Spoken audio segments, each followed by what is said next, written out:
You are listening to B-Side, Book 2 of How to Tame a Heartbreaker by Brooke St. James. Read for you by Kate Rudd. Chapter 1. Grace Bailey, Galveston, Texas, 9 years ago. I was nearing the end of my freshman year of high school when I found myself in the most humiliating experience I had ever been in. I had always been a follow-the-rules type of girl, a good Christian girl from a good Christian family. So this thing that happened with Alec Abramson, it really sent my family and me reeling. Alec was my first and only boyfriend. We had gone to different middle schools and we met at the beginning of 9th grade. We hit it off instantly and started dating in September of our freshman year. We spent Thanksgiving together and then Christmas, New Year's, Valentine's Day, Easter, my birthday, his birthday, and summer. Alec and his twin brother David were extremely popular at my high school. They had a lot of friends and family in Galveston, and they seemed to know everyone we saw in public.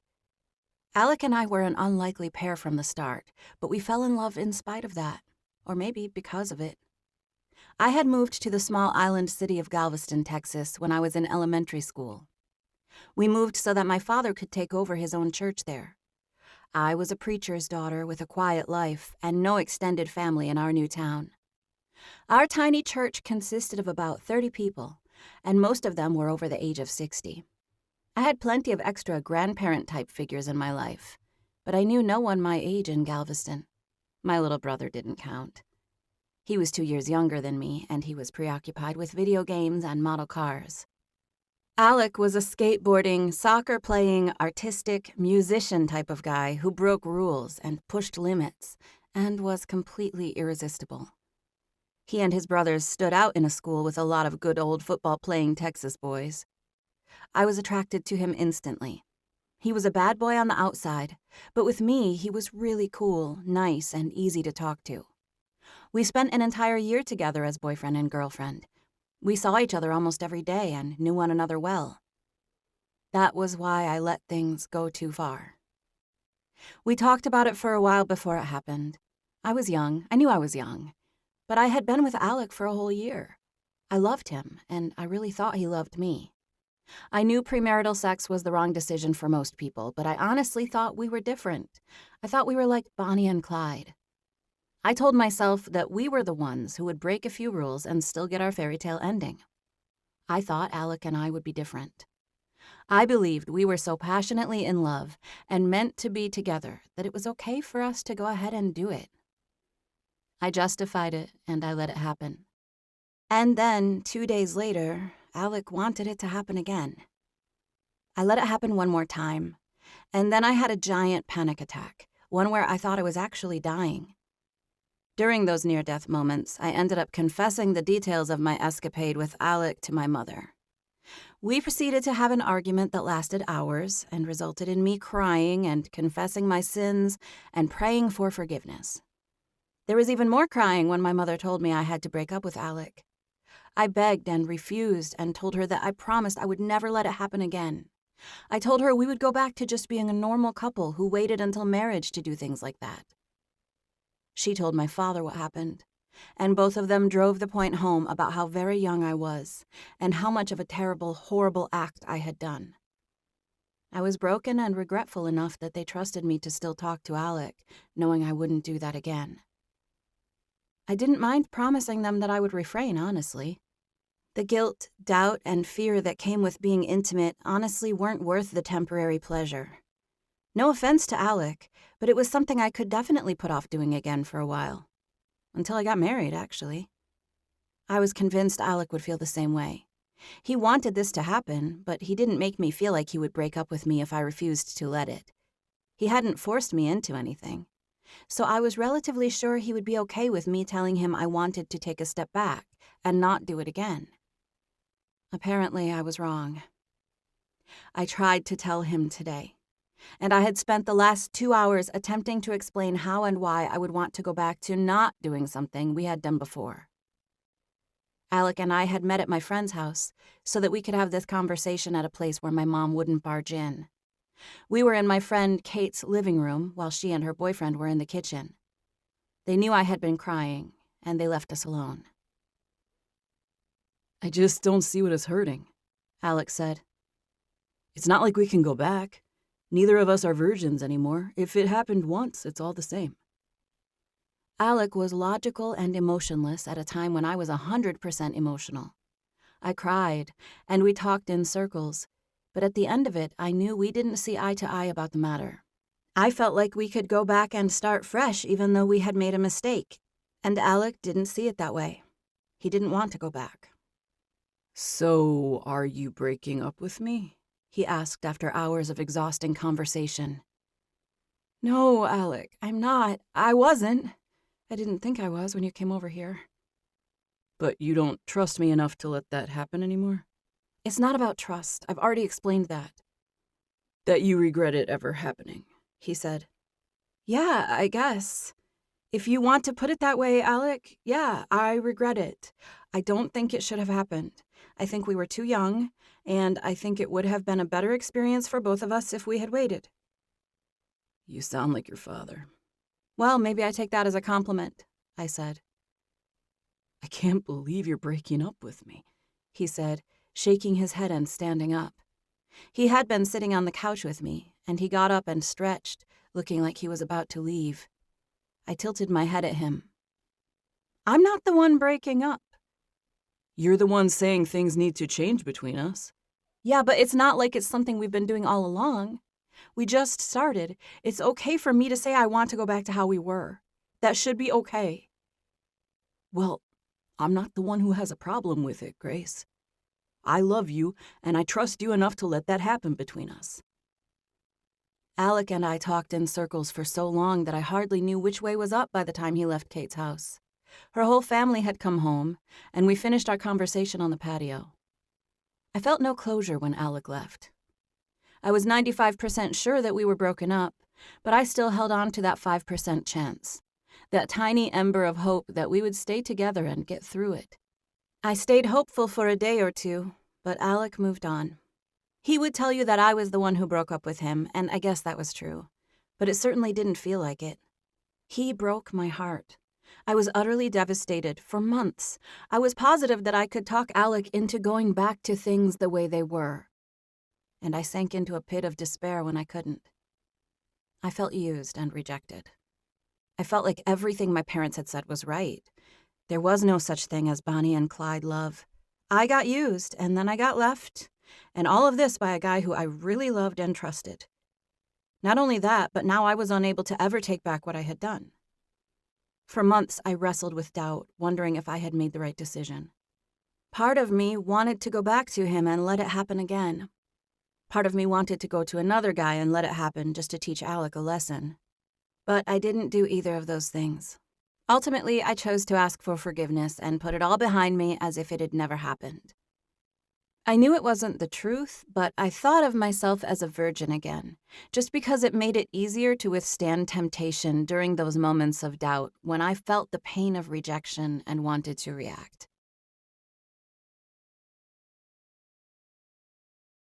Chapter 2. League City, Texas, 9 years later.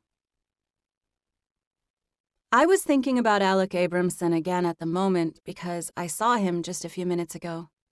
He had gotten famous since the last time I saw him, so I could search him on the internet anytime I wanted, but this was the first time I had seen him in person since we graduated high school.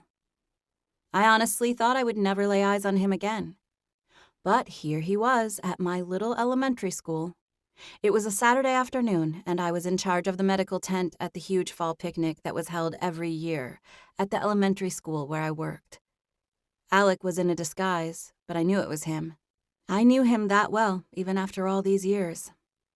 I was still hopelessly in love with Alec during our sophomore year of high school, but I finally got over the feelings during our junior and senior years after he broke the hearts of about 10 other girls. None of them lasted for more than a month or two, and at first I was jealous of them, but then I just started to pity them. Then I started to pity Alec. Not that he needed or wanted my pity. Aside from his inability to have a healthy relationship with a woman, he had it all together. He was a talented musician who started a rock band called Split Decision with his equally talented twin brother. I wasn't surprised when they got famous years later. I didn't listen to their music, but it wasn't because it wasn't good. I knew my limits, and it wasn't advisable to expose myself to too much Alec Abramson. I was over him, but I was not immune to his charms. I never stopped thinking Alec was the coolest, most handsome guy I had ever met. But I knew I had made the right choice after years passed, and I saw him live a life that was void of any sort of commitment to one person. I just wished I had known it before things happened between us. It was fine, though. I worked with teenage girls at my church, and I was able to warn them against letting regrettable things happen with their boyfriends. I normally didn't think about Alec Abramson other than to give my testimony. I was only thinking about him today because Alec was here at my school. It was his mom and dad that I recognized at first. Alec looked like an 80-year-old man. He was wearing a disguise. His customized mask was really nice, and I wouldn't have recognized him if he hadn't been with Sean and Jenny Abramson. I had only looked at him because he was with them. But I saw the shape of his face, and I could tell it was Alec by the way he walked. We were 40 minutes away from Galveston, and I never expected to see them there. I hadn't run into any of the Abramsons since I moved to Houston for college, so it was surreal seeing them there. I had no idea how they ended up in League City, Texas, at my little elementary school. I spotted them right when they came in, and I got nervous thinking I might have to talk to them. But then I realized it probably wouldn't happen. I was hidden away, stationed in the medical booth. I could easily avoid them. It was a group of 3 grown adults, and I was relatively sure none of them would need first aid while they were at a picnic. In fact, I only had 3 patients so far today. I was going into my 2nd year of working at this school as the nurse, so I hadn't been to many of these picnics, but I had come last year and I knew it was a big deal in the community. There were games, contests, and raffles with really good prizes like trips and cars. It was a major fundraiser for the school, and all of the parents and teachers got into it. It was coming up on Halloween, and some of the kids were in costume. I really loved looking out at the action and interacting with people. But today, I would be cautious and sit in the back of the tent where it was shaded, and I couldn't easily be seen. I had a knitting project in my bag, and I sat in the back of the booth and worked on that. It was an easy pattern for a dishcloth. It was my go-to knitting project when I wanted a mindless activity to occupy my time. I knitted 3 rows of 53 stitches while I sat there, glancing outside every 10 seconds or so. Moments later, I had a skinned knee to attend to. It was a precious little girl, a 3-year-old little sister of a couple of our other students. She and 3 others were in my tent for about 10 minutes while I cared for her scraped knee. I gave away 3 popsicles during that transaction, and everybody left the tent smiling. I was tempted to follow them out of the booth to take a look at the scene at the picnic, but I didn't know where the Abramsons had gone, and I didn't feel like running into them. I turned and sat in my folding chair in the corner of the room. I had just settled in with my knitting when I saw a shadow come across the open side of my tent. It only took a split second for me to recognize that it was Alec standing in my doorway. He stared and smiled at me in such a way that I knew he knew who I was. He recognized me, and I was so nervous and shaken in that moment that I pretended that I had no idea who he was. "Can I help you, sir?" I asked, pretending I thought he was an old man. "I reckon I need a bandage," he said, faking an old man's voice. It was slower and deeper and with a southern drawl. "What you got?" I asked, putting my knitting down and getting down to business with him. "What's that? Needlepoint or something?" he asked. "Knitting?" I said, still being frank. "What's a woman your age doing knitting?" "Oh, it's simple, really. People of any age can do it. So what is it that you need bandaged today?" My arm," he said. I had to hold back a smile at the voice. He sat down in one of the chairs, and I sat next to him, squinting at his arm like I was waiting for him to show me the problem. He had on jeans and a fitted thermal shirt, and he lifted his sleeve, but there was nothing there. I glanced at him, making eye contact when there was no problem to be found. He smiled at me. His mask was well made, but it wasn't applied perfectly. It was a custom piece that had holes for his eyes and mouth, and in those areas, the thin silicone was peeling back just a bit. People just assumed he was an old man and didn't look at him long enough to inspect it. He knew who I was, and he thought he really had me fooled. I held character, letting Alec believe I had no idea who he was. I was a little anxious to see him, but time had passed and I had matured in my feelings. I no longer took it personally that things hadn't worked out between us. It had been such a long time that my heart was much harder about it than it used to be. I wouldn't say I was indifferent to him, but I wasn't terribly affected. I looked at his very young arm again, staring down, blinking at it, trying to see the injury. "It's on the inside," he said. I turned his arm over, looking at the inside of his forearm. No, it's on the inside of my body, like a bruise or whatever." He spoke in his own voice, breaking character again. I wanted to call him out, but I thought he might actually have a bruise, and I might get by with bandaging him up and letting him get on his way. I leaned over and took a roll of gauze and some medical tape out of the portable cabinet. Quickly and without making conversation with him, I began wrapping a random place on his forearm. "When did you become a nurse?" he asked as I worked. A year ago," I said, staring down at his arm. "Are you a real nurse?" he asked. "I don't work at a hospital, if that's what you mean, but I am a registered nurse. I'm the school nurse here at Grover Cleveland." "Aren't you a little young to be a nurse? How long does it take to go to nursing school?" I am a little young, but I lived on campus when I transferred to college, so I took a lot of hours. I finished quickly. And speaking of finishing quickly, I added. I smiled as I placed a piece of tape across the end of the gauze to secure it. "There you go. I hope your arm feels better and you enjoy your day, sir." I was clearly done and telling him goodbye, but he didn't move. I called his bluff. I moved to put away the supplies without saying another word. "Grace," he said. "You're never going to believe me when I say this, but I'm actually Alec Abramson," I said dryly, cutting him off. He jerked, tilting his head at me. "What? How did you know?" I let out a little laugh. "I saw you a little while ago with your parents." "You knew it was me this whole time I've been in here?"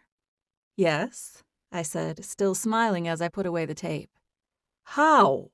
Nobody knows who I am in this thing. It cost $3,000. I had to go to a movie studio to get it made."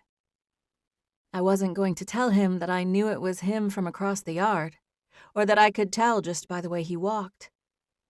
"It's coming off a little bit," I said instead, talking about his mask. I pointed to my own chin, and he reached up and touched the mask near the spot I indicated. "Let me see. I barely used any glue. My mom said it was good enough." He leaned toward me, looking all around like he was searching for something. "What?" I said. "A mirror. Do you have a mirror in that little station of yours?" "I don't think I do," I said. It was a lie, and I cringed inwardly. "But it's not bad enough to look at. It's a nice mask. I only noticed it because I saw your parents and put two and two together. It's cool to see you, though, Alec. I didn't expect to see you guys up here." I made the statement in a tone of finality. "It's crazy to see you with both of us so much older," he said. Yeah, we're both older, but it's nice seeing you either way." I smiled at him, a cordial, unaffected smile. I gestured as if to usher him out of the tent. "So, what are you up to, Grace?" Alec asked, sitting back comfortably in his chair. "I'm working, and I teach a first aid class. And I still run some." I smiled at him. "I'd ask what you're doing, but I know you're a big superstar now. Congratulations on everything." "Do you listen to my music?" he asked. I did not expect him to be so direct. You can't help but hear your music," I said. "I saw you on the Today Show when I was in the teacher's lounge." "I can't believe you're a school nurse," he said. "And what are the chances that I run into you here?" "Yeah, what are you even doing here?" I asked. I lived 38 minutes north of Galveston, between there and Houston. "We went to Kima this morning. My dad is friends with the school board superintendent over here, and he invited us. I wasn't going to come, but my mom told me I should try the mask." "And did it work?" I asked. "Amazingly well," he said. Although I could almost go around without it in a place like this and no one would notice. Everybody's too busy looking at their phones to see what's going on around them. I let out a little laugh at how untrue that statement was. People would have freaked out if they knew Alec Abramson was there. I'm sorry I made you waste some of your supplies just so I could come talk to you. It's okay. I knew it was you the whole time, so I was the one who wasted it. Plus, I don't usually recommend ignoring those inside bruises anyway. I wouldn't risk it. You knew I was lying the whole time? He asked, looking floored even though it had been completely obvious. I smirked at him. You look great, Grace. Tell me about your life. Tell me what you're doing. Do you live here in Kemah? League City, technically, but yeah. I went to school in Houston and then I got this job, so I moved down here. What about your parents?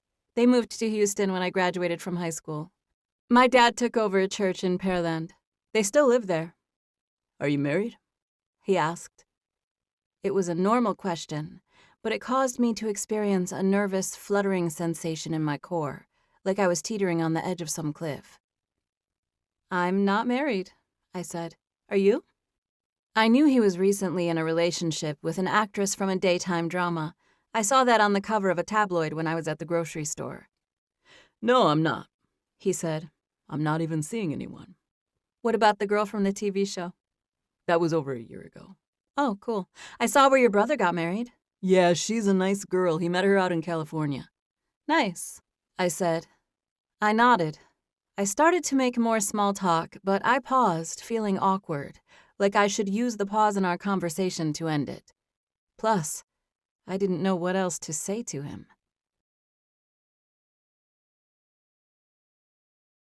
Chapter 3.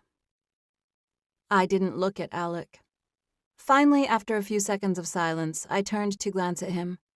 He was staring at me, and I grinned at the sight of the mask he was wearing. That mask is so funny, I said. And what's her name? Whose name? David's new wife? Stevie. Cool name, I said, nodding. We had already shared some silence, and I didn't know what else to say. Then I turned. Oh, hey there, Isabel. What happened? What's the matter, sweetie? I caught sight of the little girl hobbling around the corner of the tent, looking like she was about to fall over. Her mother was right behind her, winking dramatically. It was obvious that Isabel was faking it now that I saw her mom winking at me. Oh, goodness, Isabel, what's the matter? What happened? It's a really bad sprain, she said. Alec was still sitting in a chair, and Isabel hobbled to him and sat on his lap like he was her own grandfather. He caught her and adjusted her on his knee, making a questioning expression as he did it. I'm so sorry, Isabel's mother said. Isabel, get off that man's lap. It's fine with me. I was just making sure you didn't care, he said to her mother. Oh, no, I don't mind. You look just like her poppy, my husband's dad. That's why she went to you so easy. I don't mind at all, Alec said in a little bit of a southern drawl. I made a face at him where the girls couldn't see. Okay, Miss Isabel, if you sprained your ankle, I might have to wrap it. I carefully picked up her foot. Is it this one? She nodded, smiling and looking at me like she was about to burst. I'm going to wrap it up here and leave your shoe on, okay? If it hurts, just tell me. I gave her ankle a gentle twist, making a slow back and forth motion. Yep, it's a sprain, probably, I said. You'll have to wear a little wrap until it feels better, okay? She grinned excitedly, and I went to work doing the same thing on Isabel that I had done on Alec. I wasted as little gauze as possible while still playing along. I wrapped her tiny ankle and then added a piece of tape to hold it. There you go, I said. But take it easy, no doing races or the bounce house until you feel all better. I think that could happen today, though. So as soon as it feels better, just tell your mom, and she can help you get your wrap off. Isabel stared so dazedly that I wondered if she had heard me. I had never seen a kid so spaced out. It feels better, Isabel said suddenly. Can I have it off? It feels better now. Yep, it feels all better now. You certainly can, I said, stifling a smile. Do you want to take it off right now while you're still in the tent? She nodded, looking a little shocked, so I reached down and unwrapped her ankle. She had been sitting on Alec's lap this whole time, and I took a hold of her and set her to her feet once I was done. I smiled as I patted her little shoulder. Honestly, one of the most miraculous recoveries I've ever seen. I'm sorry, Miss Bailey, her mother said. I told her this was a real nurse's tent, but she wanted to come in and see you. Oh, that's okay? I don't mind a few pretend ankle sprains. I'm a pro at those. I had another pretend patient earlier today. I smiled at Isabel, and she grinned back and looked relieved as she hugged her mom's leg. Thank you, Miss Bailey, her mom said again. You're welcome. I'm glad you came to see me. Have fun at the picnic. 2 fakes in a row, Alec said as soon as they walked out of the tent. I smiled and gave him a little shrug. That mask was just too much. Everybody just wants to come in here and visit with you, he said. I don't know. I think Isabel just wanted a fake bandage. I thought it was cute. I didn't mean to scare her out of it when I said she couldn't use the bounce house. Alec laughed. I know. I saw that faraway look in her eye when you said that. Her face turned so serious. I laughed, remembering. She went pale. She couldn't get that bandage off fast enough. We shared a laugh about it. Little Isabel's reaction had been funny. It had been difficult to keep from reacting when she was in the tent. She's one of our new little kindergartners. I paused, looked at him, and shook my head. And it's really funny that you look like her poppy, I added. I moved, taking a step or two so that I could stand closer to the edge of the tent. I assumed Alec would get up and walk out with me, but he didn't. I glanced at him, and he motioned to the chair in the back where I had been sitting earlier. What were you knitting? A dishcloth. It's crazy seeing you, Alec. I'm glad we got to catch up. You'll have to tell your parents to pass by here before you guys leave. I was way more affected than I let on. I smiled and half looked at him when I spoke. I glanced at him afterward, but he didn't return my smile. I've been on my feet all morning in Kima, he said, stretching back casually. Mom and Dad are eating lunch. I thought I would just chill in here for a minute. Why would you want to do that? I said. I smiled a little, but I waited for him to answer. He made a little face at me. Why not? So we can catch up. We used to know each other. You and I have a history together. I thought you might want to talk for a minute. Oh, I don't know. I thought you might need to get back to your parents. No, I don't. He stared at me, and my heart began pounding. I didn't know what to say. I was speechless. Alec Abramson was the last person I expected to see at this place, and then suddenly I was sitting here looking at him. The mask was distracting, though. It was Alec, but he was a much older man. I asked around about you a year or two ago, but nobody knew where you were. Yeah, I don't really talk to many people from high school. I haven't been back to Galveston since we graduated. I know it's weird since it's right there, but I never go. My parents are in Houston, and I'm here, so I don't really have a reason to go back. So you're not friends with anyone from back then? I keep in touch with a couple of people, I said. Callie and Rachel. But Rachel's in Houston, so when we meet up, which is rare, it's here or in Houston. I'm trying to remember Callie and Rachel. Callie Howard and Rachel Drummond. You didn't really know them. I remember Kate. I shook my head. Yeah, I was really only close with her my freshman year. I did see where you guys sold out those shows in Houston, your band. Congratulations on that. Thank you. I guess you didn't go to the show. I thought about it, actually. A couple of the teachers from school went. I almost got a ticket with them. You should have told me you wanted to come. Oh, that's okay, I said. I'm glad it went well. I heard them talking about it, and they said it was really good. I would have made sure you guys had good tickets. I bet you had a lot of people you knew in high school contacting you for those Houston shows. None I knew as well as you, he said. His tone seemed serious and nostalgic. I laughed. You're still funny, I said. He wasn't trying to be funny, but he was smiling. He was easygoing and fun. He had matured a lot, but in some ways, he was that exact same guy I fell so hard for in 9th grade. I was thankful for the ridiculous mask, honestly. It was a distraction, and it helped me keep everything light and fluffy and not start overthinking things. I'm not trying to be funny, he said. I was being serious. We spent a lot of time together, Grace. His tone made me want to melt. It felt like my knee bones had been replaced with warm water. "The picnic goes until about 3 o'clock, I said, saying the first thing on my mind that had nothing to do with my feelings. "They do a bunch of raffles at 3 o'clock, and people kind of filter out after that. They're raffling off a new car." "Yeah, I know. A Jeep." "That one's been going for a month or two." "Did you buy a ticket?" he asked. "Yes, I did," I said. "How many?" "One." "How much are they?" he asked. $20 apiece." "What would you do if you won?" "Freak out," I said. "There's no way I'm going to, though, so don't get my hopes up." A ton of people bought tickets. One of the students sold 100 tickets to one guy. I think it's her uncle. "Do you think he's going to win?" "I don't know. He literally has a better chance than anyone else. If it's fair," I added. I always distrust those things. I think that whoever's picking the winner will just pick their friend. "Isn't it more official than that for something as big as a car?" he asked. "I don't know how they choose a winner. They'll announce it at 3 o'clock. They have all sorts of stuff to do here, though.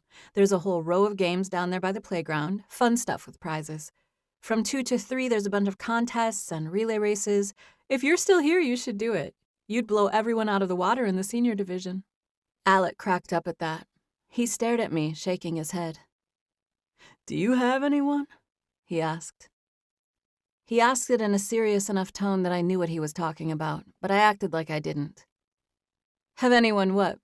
I asked. "A man, Grace. Do you have a man?" "No, and I'm not looking for one," I said firmly. "So sure? What, are you celibate or something? Are you a nun?" "Do I look like a nun?" I asked, staring at him. He shrugged. "Not in the traditional sense, but under the scarf, nuns look just like everyone else. Don't they have nuns in street clothes now? Isn't that a thing?" "I don't think so. Either way, I'm not a nun. I'm just single as it pertains to you." "Ouch," he said slowly and seriously, like he was really letting that sink in. "Exactly," I said lightly. "Ouch. For like a year of my life, ouch was the result." I was smiling and being playful in appearance and tone, but my words were honest and true. And as far as my singleness, where Alec Abramson was concerned, I might as well be a nun. "I'm so sorry, Grace," he said.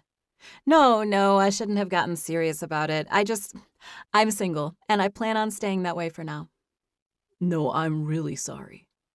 I'm sorry about everything when we were kids. I shouldn't have." "No, don't," I said breathlessly, cutting him off. "Like you said, we were both kids. Choices were made, and it's all good."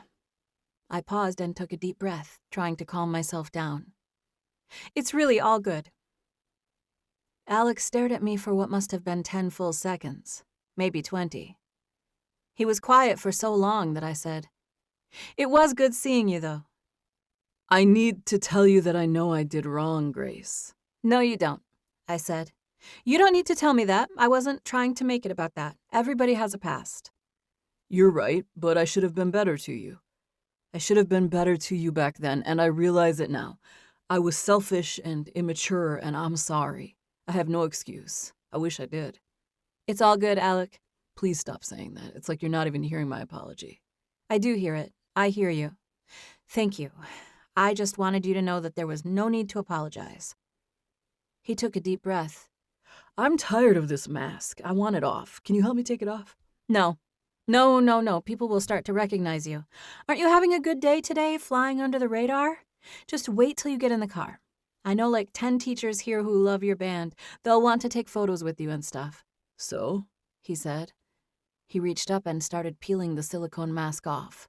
"Don't," I urged. But Alec was stubborn, and he did not listen to me. Within seconds, the thing was off of his face, and along with it came his front hairline. A full row of gray hair. He sat down the mask, his dark hair falling over his forehead. "That's better. I can breathe. How do I look?" "Younger," I said. "A lot younger. You also have some glue around your eyes and mouth." Chapter 4. Alec Abramson. "Glue? You see glue on my face?" Alec said, looking at Grace. He turned his head a little, showing her one side of his jaw. "Why don't you help me get it off?" I have supplies you can use. I have wipes, alcohol wipes and stuff. She crossed to her supply cabinet. Grace had full-size hand wipes at her station, and she tore off a couple of them and handed them to Alec. He didn't take them from her right away. She held them, hanging in the air between them. But I'm telling you, Alec, it's really obvious who you are. She shook the towel, letting him know it was okay to take it from her. Okay, that's fine. It's just a little elementary school party. I think I'll be okay with a few people recognizing me. Take this, she said after another few seconds. I thought you were going to do it for me, he returned, closing his eyes. You said you didn't have a mirror, so I thought you had to do it. Alec kept his eyes closed as he sat back. He couldn't see anything, but he could feel, smell, and hear Grace. She sighed reluctantly, but she moved toward him, and he knew she was going to help him with the glue. He could feel her approaching. It's going to look really funny, you walking in here as an old man, then walking out like this. Nobody really cares, Alec said, breathing in the clean smell of her. It was peaches or raspberries, some kind of fruit. Citrus, perhaps. It was familiar to him and new at the same time. His heart pounded in his chest. It had been racing since he first saw Grace. And then he talked to her, and she was perfect. She was honest and pure, real and true. She was still the same smart, steady, beautiful girl he knew in high school. Alec was at home with Grace Bailey, and his heart knew it, even with his eyes closed. He felt like crying, which was completely unlike him. Grace was his first, and he wanted her to be his last. He should have never experienced anyone else. He should have stopped with her. No one had ever compared to Grace. She was the one he had been with the longest, and that was because she was the right one. Alec was suddenly out of his mind with regret over ever losing her. These feelings hit him like a ton of bricks. He was a fool. He had to have Grace. He would do anything to fix his mistake. It looks like drool, she said, laughing a little. What? He asked, opening his eyes with an offended look. She was only a foot or two from him, and she was smiling at his chin. There's a big line of glue right here, and it's coming out of your mouth, and it looks like a big thing of drool. She smiled as she wiped the offending area. And Alec did the only thing he could in that moment. He felt like he might explode if he didn't do it. He was watching Grace. She was staring intently at his mouth, and he leaned up and kissed her. Oh, for the love of... Oh, she was exquisite. Alec kissed her gently and lightly for a second, but then he took her bottom lip into his mouth, tasting her. This made her gasp and suddenly pull back. She stared down at him, her chest moving as she tried to catch her breath. Alec was in love. He remembered this woman for who she was on the inside, and he knew he loved her. He went to smile at her and was thinking about how he could confess these things, but then he saw something flash in his periphery. He felt a thudding blow as something came in contact with the side of his face. It took him off guard, but it didn't hurt. It stung a little, and it surprised him. Did you slap me just now? He asked Grace. What was that for? It wasn't good enough if you didn't know I did it, she said. What wasn't good enough? He asked, looking confused. Our kiss? No, Alec, don't call it that. I'm talking about the slap. The slap wasn't good enough if you didn't know it was a slap. Oh, because the kiss was really good, he said. Grace scowled and let out an impatient sigh. Just close your eyes and let me get this stuff off your face, and don't do that again. You kissed me back for a second, though. I did it because I wasn't expecting you to do that. I did it by instinct. But you did it, and then you slapped me. You deserved the slap, she said. You did not ask my permission to do that, and plus, you said it didn't even hurt. I barely even did it. But I hope it was enough to let you know I'm serious. Don't do that again, Alec. I don't go around kissing guys who aren't my boyfriend, and I've already explained that there is no way you would ever, ever, ever be my boyfriend again. She smiled and spoke lightheartedly, but her words cut him like a knife. It felt like something literally stabbed his heart. He made a pained face at her. Did I hurt you? She asked, pulling away the alcohol wipe. No, Grace, please. Please just talk to me. She studied his face. You don't even know what you're asking right now, she said. Let me take you to dinner. There's no need for that. Well, there is a need to eat. Yeah, but there's no need for us to do it together. Maybe, but it could be fun. Didn't you ever go to dinner with someone because it would be fun? It probably would be fun, honestly, Alec, but I think I'll pass. Thank you, though. Please, Grace. She stared at him. She had given him short glances up until now, but this time she stared at him like she wanted him to take her seriously. She peered at him with a sincere expression. Alec, no thank you. Just tell yourself that the only reason you want to do it is because I am saying no. Jeez, Grace. Why are you being so jaded? I'm not. I'm seriously trying to help you. No offense, but I really do think that the only reason you're asking me to dinner is because I'm acting like I don't want to go. If you would have come in this tent and I was all over you, I'm sure you'd run the other way. No, I wouldn't, he said. She gave him a patient smile. I'm still the same person I was in high school, Alec. I'm still strict like I was back then. I'm not what you're used to in a girl. It's a waste of time for us to draw this out any longer than, just having a passing conversation. She finished wiping his face with the disconnected clinical approach of a nurse with her patient. This was not the real Grace. She had barriers in place, and Alec had been the one who forced her to put them there. He had no one to blame but himself. He took a deep breath and made one last attempt. All I'm asking is to sit down across from you at a table at a restaurant, Grace, and eat a meal with you. He was still sitting in the chair, and she leaned over, hovering over him, cleaning the last bits of glue off of his chin. He held still, watching her while his heart raced. She concentrated as she finished. Her face was near his.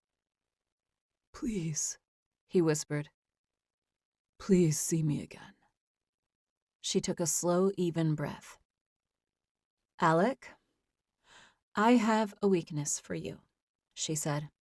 I know it's just dinner to you, but I'm the type of person who would get my mind set on other things, and he reached out and gently grabbed her arms, holding her where she was. Then let's do other things, he said easily. I'll do other things. He was utterly desperate. He felt in his bones that he should not let go of Grace. He would stop at nothing to get a second chance with her. She was leaning over him, and he did his best not to shake with love, desire, and regret. Grace, please, he begged. She made a resigned but fearful face. I'm the one who should be begging you, Grace said. He heard and felt the resignation in her voice, and he smiled. She wanted to give in. One dinner, she said. She started to straighten up, and before she could, Alec pulled her in and put a kiss on her mouth. One dinner, Alec, and no more of this kissing stuff. This is strictly off limits ever again. But she was smiling as she shook her head, and she didn't mean it.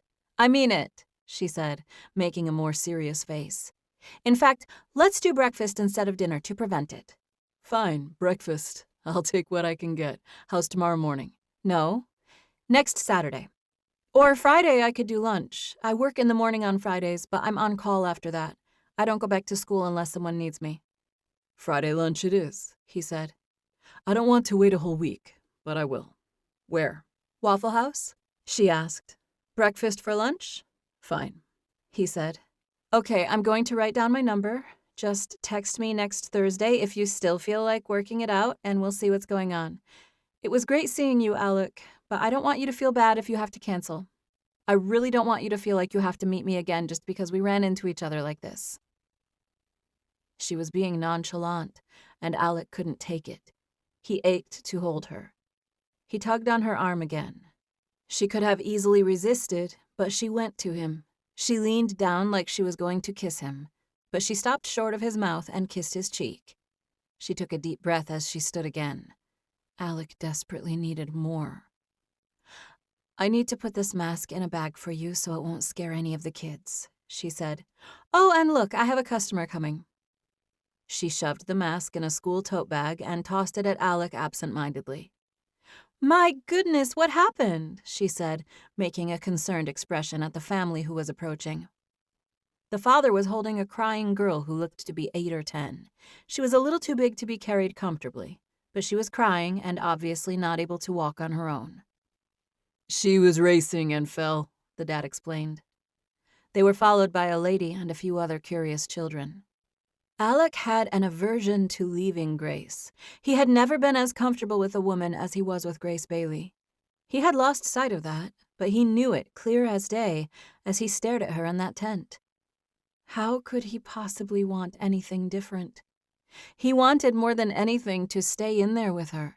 He wanted to watch her work, but space was limited, and it would have been rude for him to stick around. Alec started to tell her he would come back, but she was bombarded, and he did the right thing and just walked out and gave them space. He stepped around the edge of the tent, but he stuck close enough to make sure Grace didn't need him for anything. He heard her reassuring the girl and telling her she would get all fixed up in no time. Chapter 5. Grace. I went into nurse mode when Mackenzie came in requiring multiple bandages. I had to clean and tend to her knee, hands, and chin, poor baby. They were all surface wounds, though, and wouldn't require stitches or any measures beyond what I could do right there in the tent. I gave her a popsicle and went to work, talking to her the whole time, telling her what I was doing like it was no big deal. People were curious about her injuries, and I had a group of about 10 of her older siblings and their friends standing around the tent by the time I finished. It took me about 15 minutes to tend to Mackenzie, and by that time I had no idea where Alec had gone. I went into the zone as soon as the crying child came into the tent, and when it was all said and done, I was left with a surreal feeling like it might have been a big dream. We had kissed, though, right? I kissed Alec Abramson, and then I slapped him. It was a sorry, thudding excuse for a slap, but it was a slap nonetheless. I thought I had done a really good job of being honest with Alec. I thought I had put it in plain English and told him that I wasn't interested. But maybe I was too doubtful. Then I clearly kissed him back, and I also agreed to go to lunch with him. My actions and feelings were both conflicting. One minute I would be asking myself why I had ever agreed to see him again, and the next minute I would be looking around, wondering where he was, wondering if he would come back. If he didn't come back, obviously our lunch plans were off. I didn't expect him to come back. Alec was a heartbreaker, a notorious player. He probably wanted to flirt until I agreed, and then he lost interest. 2 other groups of people stopped by my tent after Mackenzie. A teacher and her spouse came by with no medical needs, and then a lady I didn't know came in with something in her eye. It turned out to be an eyelash, but I helped her wash her hands and held the mirror so she could get it herself. I couldn't stop thinking of Alec. I had no idea what he was going to do, and I kept going over possible scenarios. I was scared by how much I wanted him. In general, though, I felt strong. I wasn't tempted to the point where I thought I might do something stupid and let feelings get involved. It felt good that he was attracted enough to me to try to kiss me again, though. He had been with enough beautiful women that I took that as a compliment. It was a confidence boost, and that was all it was. I knew I would never be able to trust Alec enough to give him my heart again. I had learned how to guard it, and I had learned the hard way. I guarded it so securely that I could kiss him and enjoy it for what it was, a kiss. I had no feelings about it whatsoever. Oh, goodness. Who was I kidding? I already had feelings, didn't I? This was just too much. I decided that if Alec came back, I would officially deny having lunch with him and tell him it was a better idea that we didn't. I was in the middle of coming to this very conclusion when Alec came into the tent. He moved quickly like he had been jogging. He was smiling and he rushed right up to me, holding on to me by my arms. "My mom and dad are about 10 seconds behind me," he said. "They know you're in here and they're coming in to talk to you before we leave. We're getting out of here because there's a group of women who keeps asking me to sing." I told you, I said. He smiled and licked his lips, and then he leaned in to kiss me again. He was so irresistible that I felt obliged. I could not help it. Alec was literally irresistible. My heart was inexplicably his. He was smiling when he pulled back. He quickly put me at arm's length. Write down your number, please. My parents are right behind me and we're leaving. Grace Bailey! Of all people to run into. How are you, sweetheart? Fine, Miss Jenny. How are you? I said. I'm great, baby. We're good. We've got a group here wanting Alec to sing, and we were going to try to sneak off, but Alec said you two are going to get together next weekend. She hugged me. Yes, ma'am. Well, good. Maybe I'll look forward to seeing you again sometime, sweetheart, when we can have some more time to catch up. Oh, okay, great, I said, since I did not know what else to say. At that moment, Sean Abramson, Alec's dad, rode up on a golf cart with the school board superintendent. I don't know why he took off that mask, his mom said. It was working so well, but people are starting to get excited now. We better go. Grace, can you please write down your phone number so I can call you? I had a whole plan before Alec ever walked in here. I was going to tell him I couldn't see him again, and I was going to be really firm about it. Yeah, I'll do it, I said, searching for a pen and paper. I felt rushed and didn't know what else to do. I reached out, grabbed a notebook that was resting on my table. I jotted down my phone number and handed it to him. Alec smiled at me as we made the exchange. He let his hand linger on mine longer than necessary, and I left the paper in his hand and let go first. I'm coming back, okay? Wait, what? When? Friday? Yes, then. And maybe, I don't know when.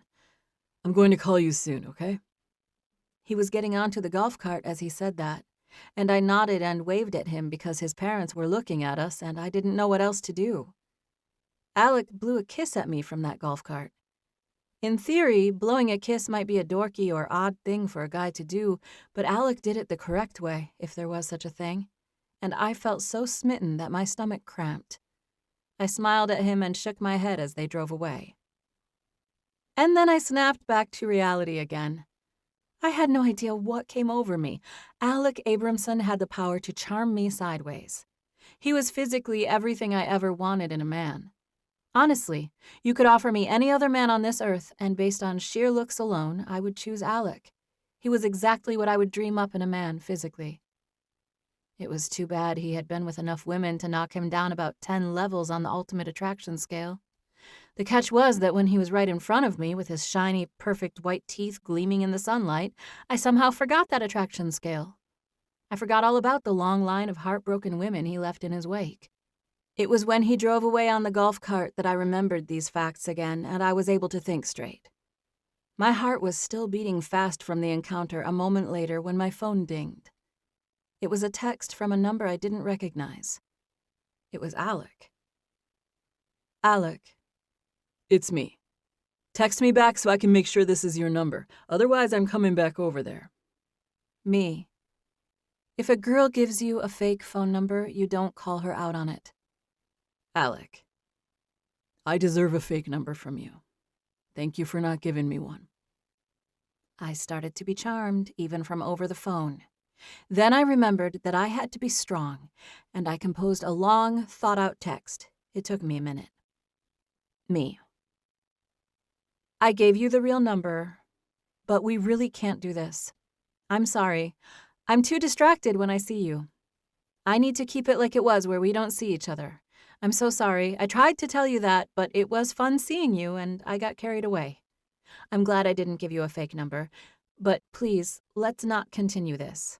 I already know that I'm susceptible to heartbreak. I'm fine, so I don't want you to feel guilty about the past, but seriously, I have to guard my heart. I think it's best if we block each other's numbers. Thank you, and all the best, Alec. I mean that. It was great seeing you. He didn't text me back. I held my phone for a minute or two, but then I set it down, feeling mad at myself. It was 10 minutes later when I caught sight of Alec. I wasn't in my tent at the time. I had left a note with my number in case anyone needed to reach me. I was standing at the refreshment tent, waiting for something to eat, and I noticed his dad pull up. I could see Sean Abramson in the driver's seat of a black truck. I thought it was safe to say I was the reason Alec was there, and I knew he would draw attention if he approached me here. So I discreetly left the tent and went toward the street to meet him. Sean parked down the block, and Alec and I intersected on the sidewalk near some empty vehicles. He had put on a thin wool jacket and a beanie. It wasn't freezing out, but I figured he put it on so he would look different than he did before. He was heart-stoppingly handsome, dark eyes and dark hair with a face like an angel. We stared at each other as we walked. "What are you doing?" I asked once we were close enough to hear each other. He stared at me with a serious expression and stopped when we were a couple of feet from each other. He put a hand on his own chest, gripping his shirt and making a hopeful but hurting expression. "Grace, I know you don't want to see me again. I get that. I understand. I don't know how this happened. I thought about you recently, and then I saw you today, and when I look at you, I feel like I can't let go of you." He was dazed and he spoke slowly, like all of this was a surprise even to himself. "Grace, please. I'm not asking for a second chance with you right now. I'm just asking for one lunch." Tears rose to my eyes as I stood there staring at him. I felt a lot of emotion, but I held it in, blinking back the tears. "I literally cannot deny you when I'm talking to you face to face, Alec. I can't do it." "I hope you can't. That's why I'm here." I let out a resigned sigh. "Okay, I can do this. I can share one lunch with you, and we can catch up and everything will be okay." He smiled. "I promise it will be okay, Grace. It'll be all the way okay. You won't regret it." Alec pulled the hat off of his head and reached out and put it on mine. I laughed at him for doing it, but I didn't take it off. I reached up and adjusted the beanie. He wrinkled his nose at me. He had always been irresistibly playful. "One lunch and that's it," I said. "Fine," he said. "Thank you. I'm keeping your number saved, and I want you to do the same with mine so I can text you later about plans." He started to walk off. "You forgot your hat," I said, taking it off. No, I gave that to you. It looks good on you. Just give it back to me Friday." He smiled as he turned and walked away. I put the beanie back on my head. It wasn't cold out, but it was cool enough for a hat, and I felt like leaving it on. It smelled like Alec. I felt happy and confident as a result of his attention. I knew I should be skeptical and guarded, but in that moment, I was as giddy as my 9th grade self. I walked back to the schoolyard wearing Alec's hat and feeling all was right with the world. Chapter 6. I won the Jeep. I was listening to the raffle results that afternoon with the rest of the crowd, and it was a completely surreal moment when I heard my name ring out over the speakers. I walked toward the stage, with people patting me and pushing at my back like I was the star of some kind of movie. It was a brand new Jeep Wrangler, with sport tires and a soft top. It was the perfect shade of gray, a color I would have chosen myself. I experienced a dreamlike afternoon before that happened, so the whole new car thing sort of mixed into the haze. I had actual papers to sign, and then I drove off of the school property and to my apartment in a new Jeep, leaving my Honda Civic sitting in the school parking lot.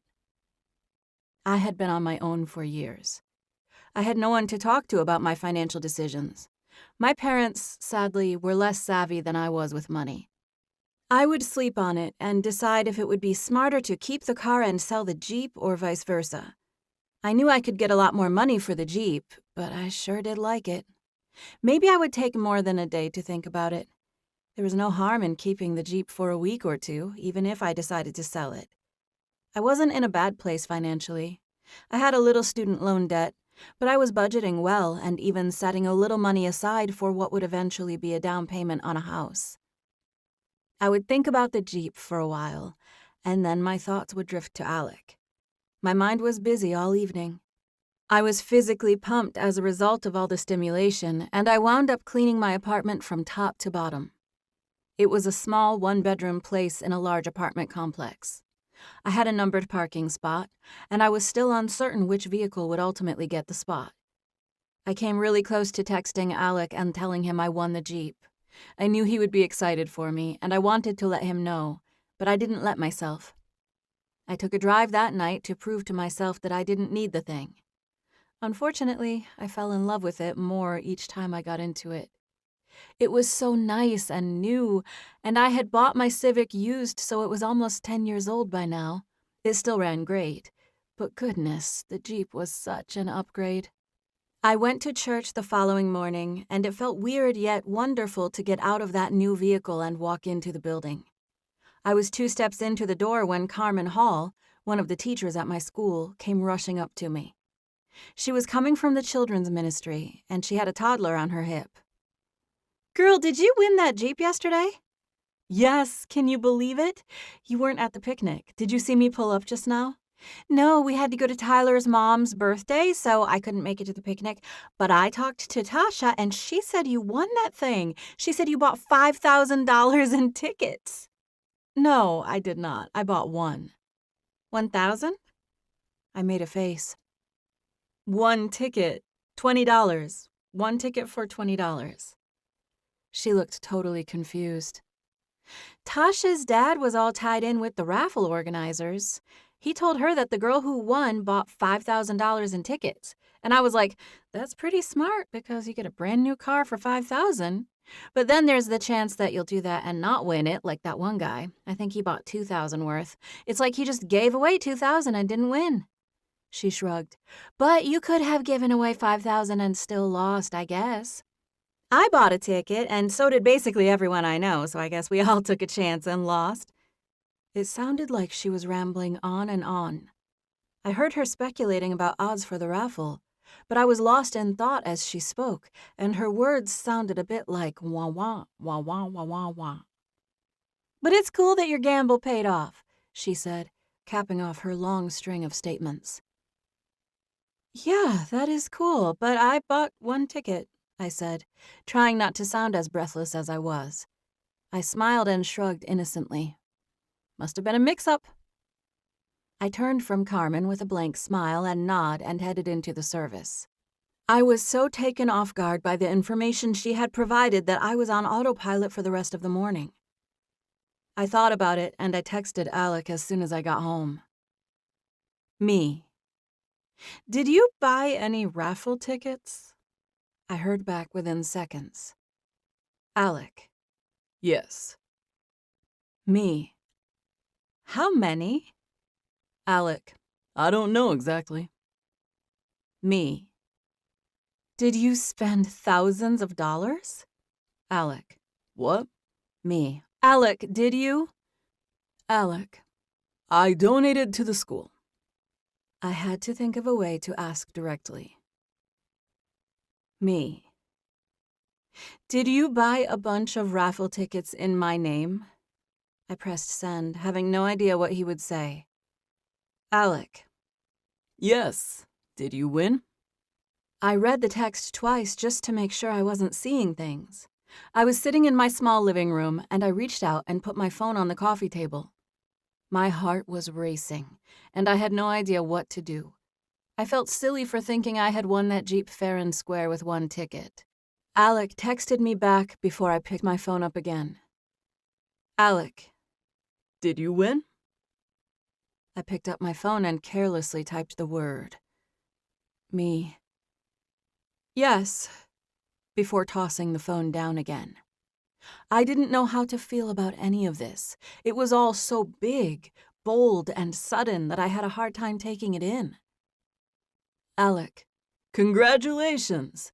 They had already sold a lot of tickets, so it's amazing that you won. Me. I thought it was amazing when I bought one ticket. This Jeep is yours, Alec. I was feeling weird about keeping it anyway. Just after I sent that, my phone rang. It was Alec, and I answered it on the first ring. Hello? Grace, you won that fair and square, was the first thing he said. I let out a laugh. No, I did not. You might have, he said. You never know. Your ticket could have been the one that won. You know it wasn't, I said. I was going to donate to the school anyway, he said. My dad went there when he was a kid, before his family moved to Galveston. That's how he knows the school board guy. I would have given money anyway, Grace, so it's fine. I didn't really care if you won, but now that you did, that's a legit win. That Jeep is yours. I thought about it for what must have been 20 seconds while we sat in silence. How do you always manage to talk me into things, Alec?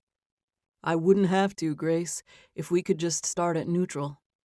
But as it stands, I have to talk you into everything because you don't want to hear anything from me at all. Well, I'm definitely resistant to large gifts like vehicles, Alec. I was coming around to the idea of lunch, but vehicles are a different story. He could hear the jovial tone in my voice, and he laughed. It was a win, he said. I donated to the school, and the end result was that you had a better chance of winning. I'm still convinced it was your ticket that won. I'm not going to look into it. What are you going to order for lunch? He asked. On Friday, when we meet up, didn't you say breakfast for lunch?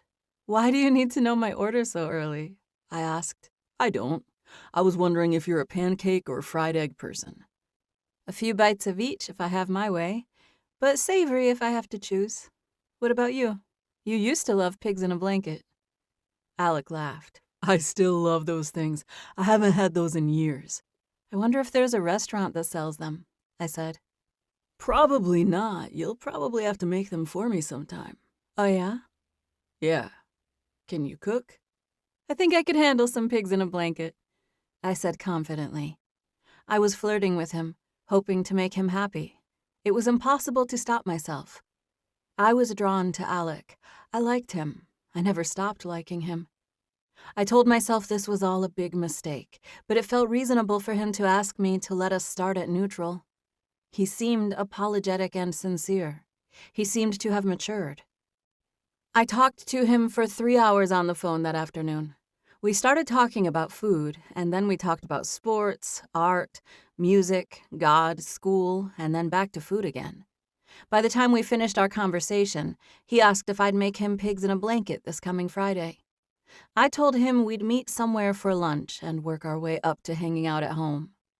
I had so much fun talking to Alec. There was no pressure to build a relationship or admit that I trusted him or didn't trust him. Alec was back to being my old friend, the guy I had first fallen in love with during my 9th grade year. He was thoughtful and funny, and I loved his outlook on life. I went to bed that night with my heart so full that it was aching a little. Chapter 7. Alec. 3 months later. Grace Bailey was not kidding when she said she was going to make Alec earn her trust again. She was not budging on that. He had kissed her more than once the first day they reconnected, but not at all since then, and it had been months. He promised he wouldn't even try, and he had held true to his word. It had been extremely difficult. The two of them had spent a good deal of time together during the last 3 months, and there had been plenty of opportunities to connect physically. But nothing had happened, not so much as hand-holding. Grace was skittish with him, and rightly so. She did keep the Jeep, though. She liked it, and it suited her. She had come to his house in Galveston several times, and he always loved the sight of her pulling onto his property. It was lined with palm trees, and Grace looked like she belonged in his driveway. There was no one else, no other woman. Grace was the one, the only one there had ever been. He had her in his grasp years ago, and then he tried 100 other options, none of which lived up to Grace. He spent Halloween, Thanksgiving, Christmas, and New Year's with her, and he kept his distance and treated her like a friend. Alec had no idea how much longer he could hold out before at the very least, he was going to kiss her. He had to hold Grace soon. He couldn't wait anymore. His arms absolutely ached to hold her. He touched her every chance he got, but never for more than a second, and never without an excuse. He was a complete gentleman, even in moments when he didn't feel like being one. He owed Grace that much. She was precious and wonderful. She was innocent, but also intelligent. Alec never realized how important it was to find someone who would be a good mother. He had never looked at a woman and imagined her mothering his children before. But he wanted Grace to be the one to do it. Alec was desperately motivated to win her heart. After spending these last few months getting to know her again, Alec knew that he had done wrong by letting Grace go all those years ago. All those choices felt like such a waste when he could have had someone so wonderful, beautiful, and stable by his side this whole time. He never asked about her past. They had one conversation where she told him that she hadn't gone out with many guys since high school, but that was all he knew. She occasionally mentioned his past. It was in a lighthearted way, but he knew it was a factor in their relationship. Alec certainly didn't want to think about her being with anyone else. That was why he never asked. He figured Grace would talk to him about it if he brought it up, but honestly, he didn't want to know. The thought of someone else kissing her, holding her, or even taking her on a date was so revolting that he asked no questions at all. Alec figured he was in love. There was no other way to describe what he felt. He remembered liking Grace a lot in the 9th grade, but looking back, maybe he wasn't capable of love at that time.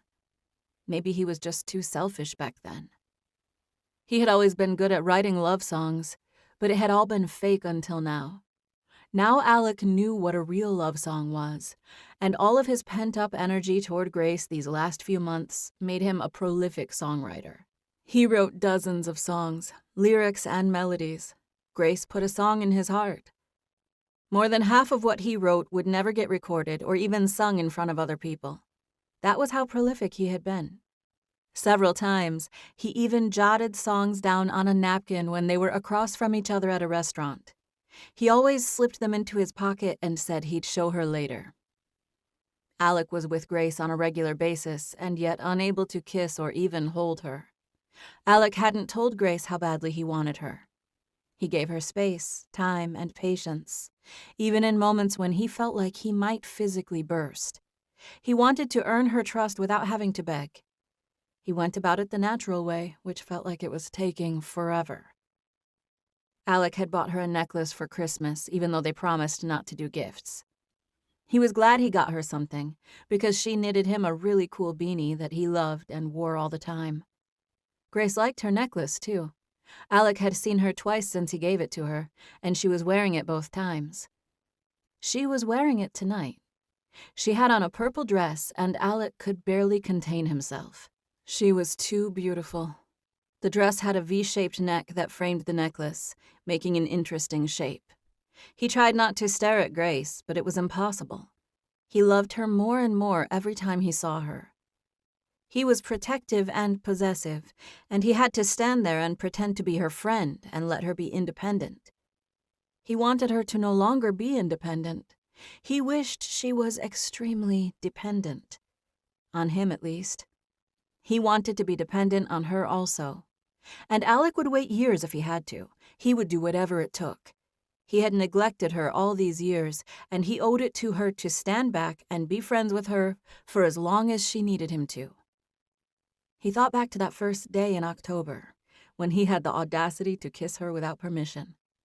He thought back to that day all the time. It was a wonder she kissed him back. He pressed his luck with her that day, and she almost rejected him completely. Alec wondered how long she made other guys wait before they got to hold her and kiss her. He wondered, but he never asked. Alec put no pressure on Grace whatsoever. They told each other a lot and talked about feelings, but never specifically about their relationship. He knew he would lose her if he rushed her, so he waited.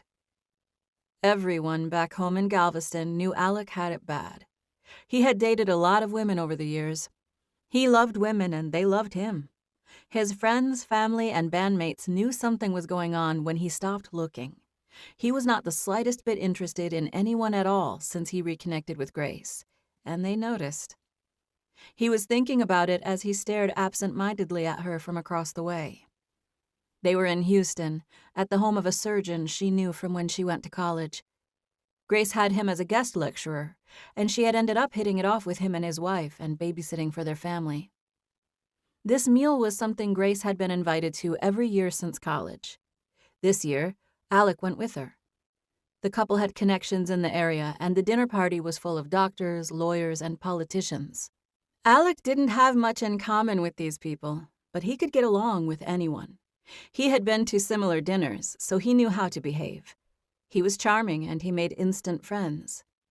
He had been split apart from Grace for a while. She went to use the restroom, and then both of them got stuck talking to different people afterward. He was staring at her when a random guy spoke up. "You see that woman in the purple?" he said. Alec looked over at the guy who spoke. He was a young man who was dressed edgier than the rest of them in a leather jacket and pointed boots. "Yeah, that's who I was looking at," Alec said, turning to him. The guy obviously didn't know they came together. He smiled and lifted his eyebrows. "I know, I saw. But you might as well forget about it." "Why? Do you know her?" the guy asked. "Do you know who she is?" Alec shook his head, saying he didn't know Grace. It was a lie, but he wanted to see what the guy would say. "Well, don't even try. She's friends with the Cartwrights, so she's been around here for years. We've all had a go at it. She's hot and all. I could see why you'd want to try, and I know people who have. But she's locked down tighter than Fort Knox. I mean, you're Alec Abramson, so if any of us has a chance. But I'm warning you, she's Mother Teresa." He laughed. "I'm just saying." Alec took a slow, deep breath. His fist was in a ball, and he came close to hitting the man square in the jaw. He had taken some boxing lessons, and he knew how to put his whole body into a punch from this distance. He could injure his hand, but he knew how to do the most damage without hurting himself. Better yet, he could just throw an elbow. But he took a deep breath and smiled through gritted teeth at the guy instead. "What do you mean she's locked down?" "Oh, it's a known fact. A bunch of people here know her. She spoke at some church program for high school girls. She's like a preacher or something. She gave this big speech about abstinence. Some guy must have messed her up in high school because she said she gave her body away and got her virginity stolen by some dude. Anyway, she regretted it so much that now she goes around telling high schoolers not to sleep with their boyfriends. She said she's never even kissing another guy again until she gets married, if you can believe that." The guy let out a laugh like the notion was ridiculous. "Anyway, I'm just warning you." He was staring at Grace the whole time they spoke, and Alec watched him with his face turning red from anger, regret, and embarrassment. He hated himself almost as much as he hated this guy. "I would say you have a shot since you're famous and everything, but it's not likely. Kyle Hildebrand, that guy over there, the tall one with the hair, he's a surgeon. He's best friends with the guy who owns this house. He dated that girl, Grace, and he gave it his best shot for like 3 months, dude. She won't budge. She wouldn't even kiss him. At one point, it just became a challenge to him. He tried to give her jewelry and all that. I'm telling you, she's like a preacher or something." Alec put his hand on the guy's upper back, giving it a couple of pats. "Thanks, ma'am, for the advice," he said. He wanted to physically injure the man, but he just faked a smile and started to walk away, headed for Grace. "Hey, bro, can I get a picture with you?" the guy asked. "Yeah, man, we will in a minute," Alec said, since he was not about to pose for a photograph with him. "I've got my work cut out for me over here with the preacher," he added. He smiled at the guy and walked directly to Grace. She was talking to a small group of women on the far side of the living room. They hadn't eaten yet, and Alec didn't want to let her out of his sight for the rest of the night. He shot a glare in Dr. Hildebrand's direction, but he was looking the other way. Alec stalked across the room, headed straight for Grace. She saw the movement from the corner of her eye and then turned to look his way. By the time he made it over to her, she had excused herself from the group and taken a few steps toward him. "Are you okay?" she asked, seeing how he stared at her. "I am, but I was talking to someone who told me, don't look around because he knows I'm talking to you. But some guy over there, don't look, told me that you used to date another guy named Kyle who happens to be here." "I mean, we talked for a while, but I wouldn't call it dating. We hung out for a... Who told you that?" "Don't look around. It's the guy I was just talking to, and he watched me walk over here." "I'm sorry. Do you feel uncomfortable? We can go whenever you're ready. I didn't think you would get hassled here, but..." "He's not a fan," Alec said, cutting her off. "He wanted a picture, but that's not what it was about. He was talking about you. He's Kyle's friend. He asked me if I was looking at you, and then he spilled his guts about how some guy named Kyle used to date you. Who was it? She asked, looking over Alec's shoulder. Don't, he said. I don't want him to know I said anything about it. Well, it was no big deal with Kyle. She spoke in an assuring but quiet tone. Alec had on a button-down shirt, and she reached up and touched the edge of his collar. It was an act of affection. And we don't have to stay here, she added. I'm sorry someone told you that. It was no big deal. Alec felt heat in his chest when he thought about what he was going to say next. It flared as the words threatened to come out of his mouth. It was difficult to keep his voice low in a moment when he felt like he physically wanted to roar like a wild beast. Gracie, baby, let me ask you something, and I want you to just answer me without thinking about your answer. How many men have you ever kissed in your life? You haven't called me Gracie in years. How many? He asked, staring down at her. They were standing close enough that people noticed their proximity. How many years? She asked. No, Grace. How many men? How many men have you kissed? Ever in my whole life? She asked. Yes, ever in your whole life. How many men or how many times? How many men? He said. How many different men? She hesitated, and looking down, she said, Well, one, I guess. Is it one? Is the number one? The party went on around them, but Alec couldn't pay attention to anyone but Grace. She was looking anywhere but at Alec. Grace, look at me, he said. She glanced at him, and he stared straight at her as he whispered slowly, Am I the only man who has ever kissed your lips? She looked at him for several long seconds before she answered. Yes. Alec felt a rush of emotion that was impossible to contain. He scrunched his face, pinching his own nose as he lifted his arms and chest in a stretching pose. He stretched for a moment, letting himself react to that news before he came near her again. He brought his mouth close to her ear so he could say something to her. Grace. Yes? Are you okay? Is that weird? I didn't set out for it to be like that. She stopped talking when he pulled back and stared at her. I'm fine, he said. Don't apologize for... Grace, I'm the one who should apologize to you. Nobody's apologizing, she said breathlessly. Alec was overwhelmed by this news. How could she have gone all these years?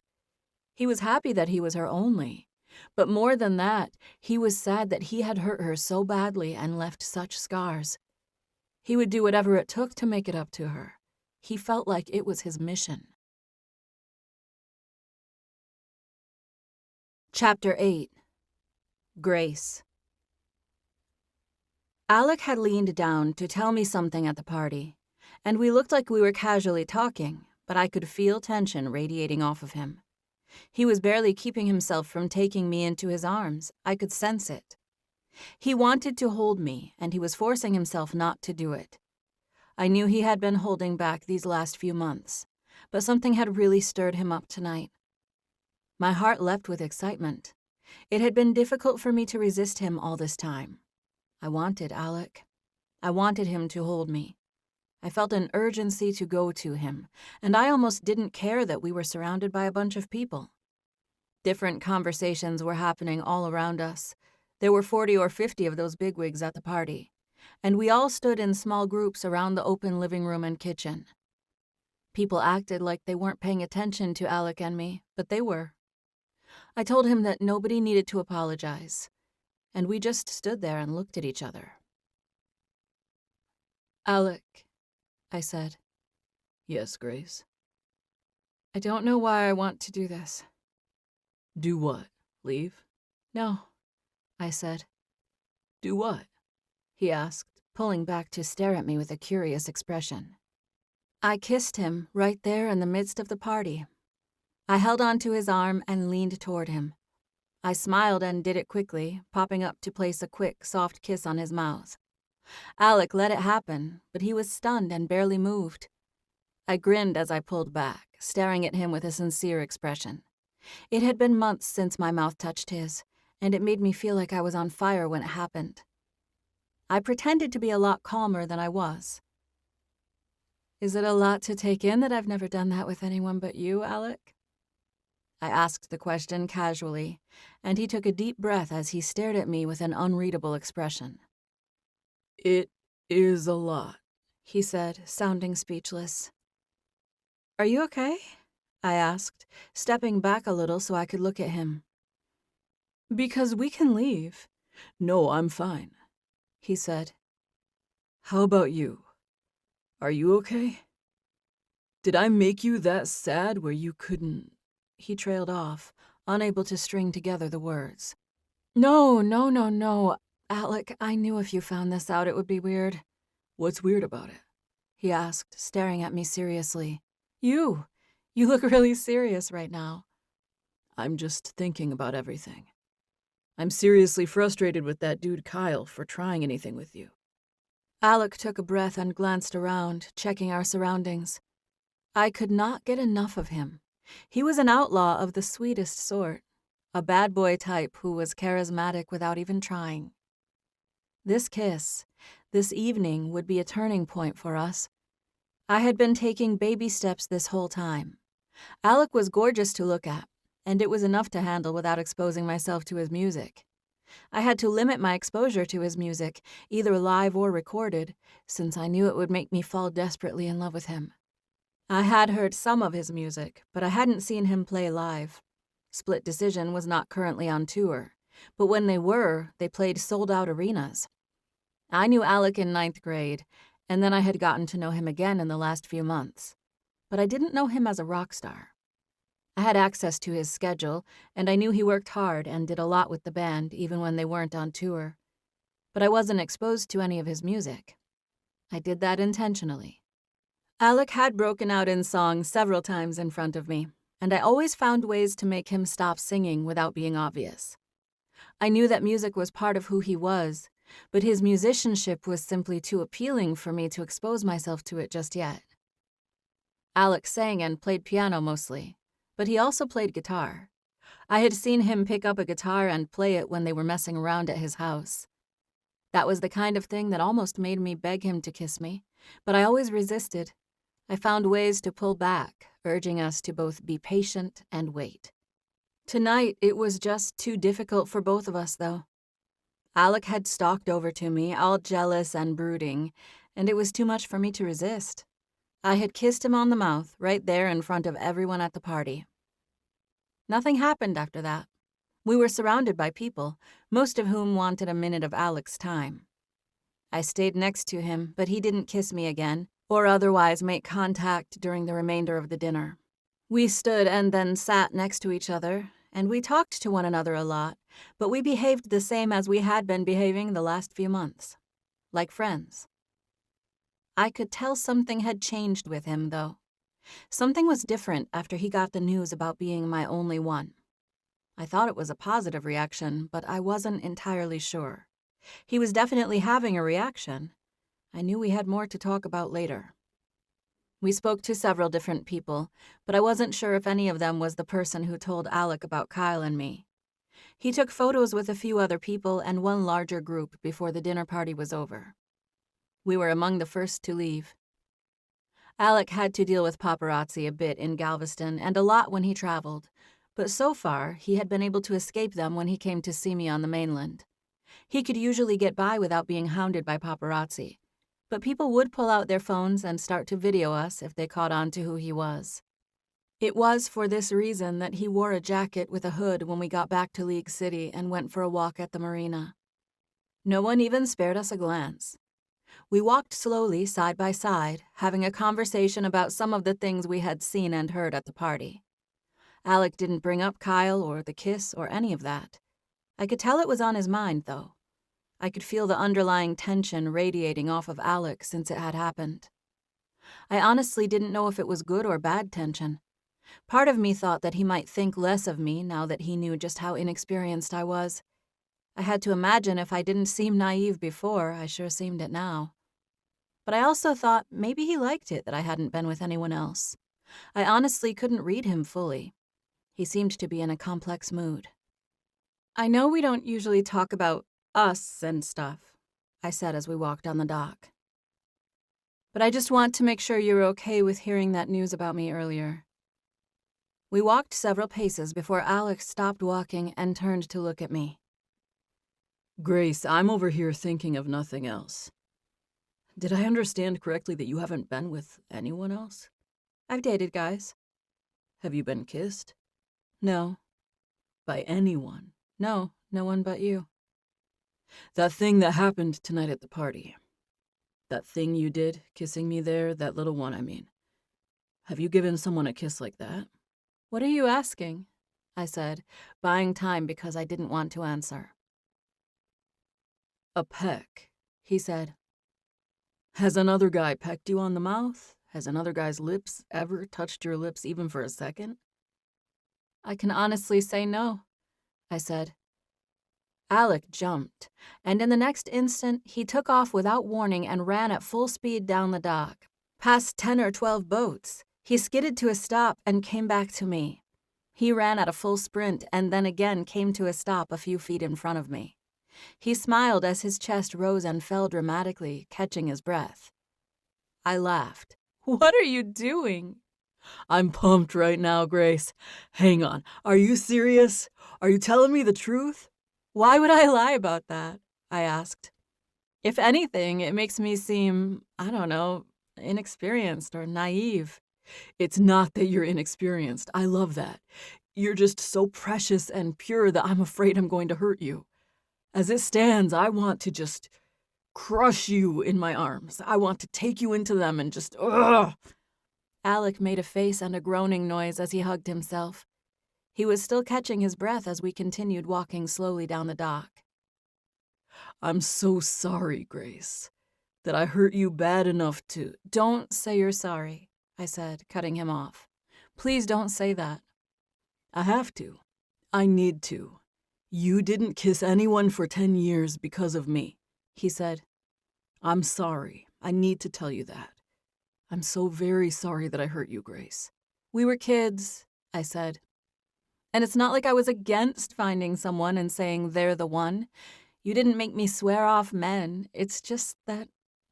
I trailed off and smiled, thinking about what I was about to say. It was the truth, but I didn't realize what it sounded like until it almost came out of my mouth.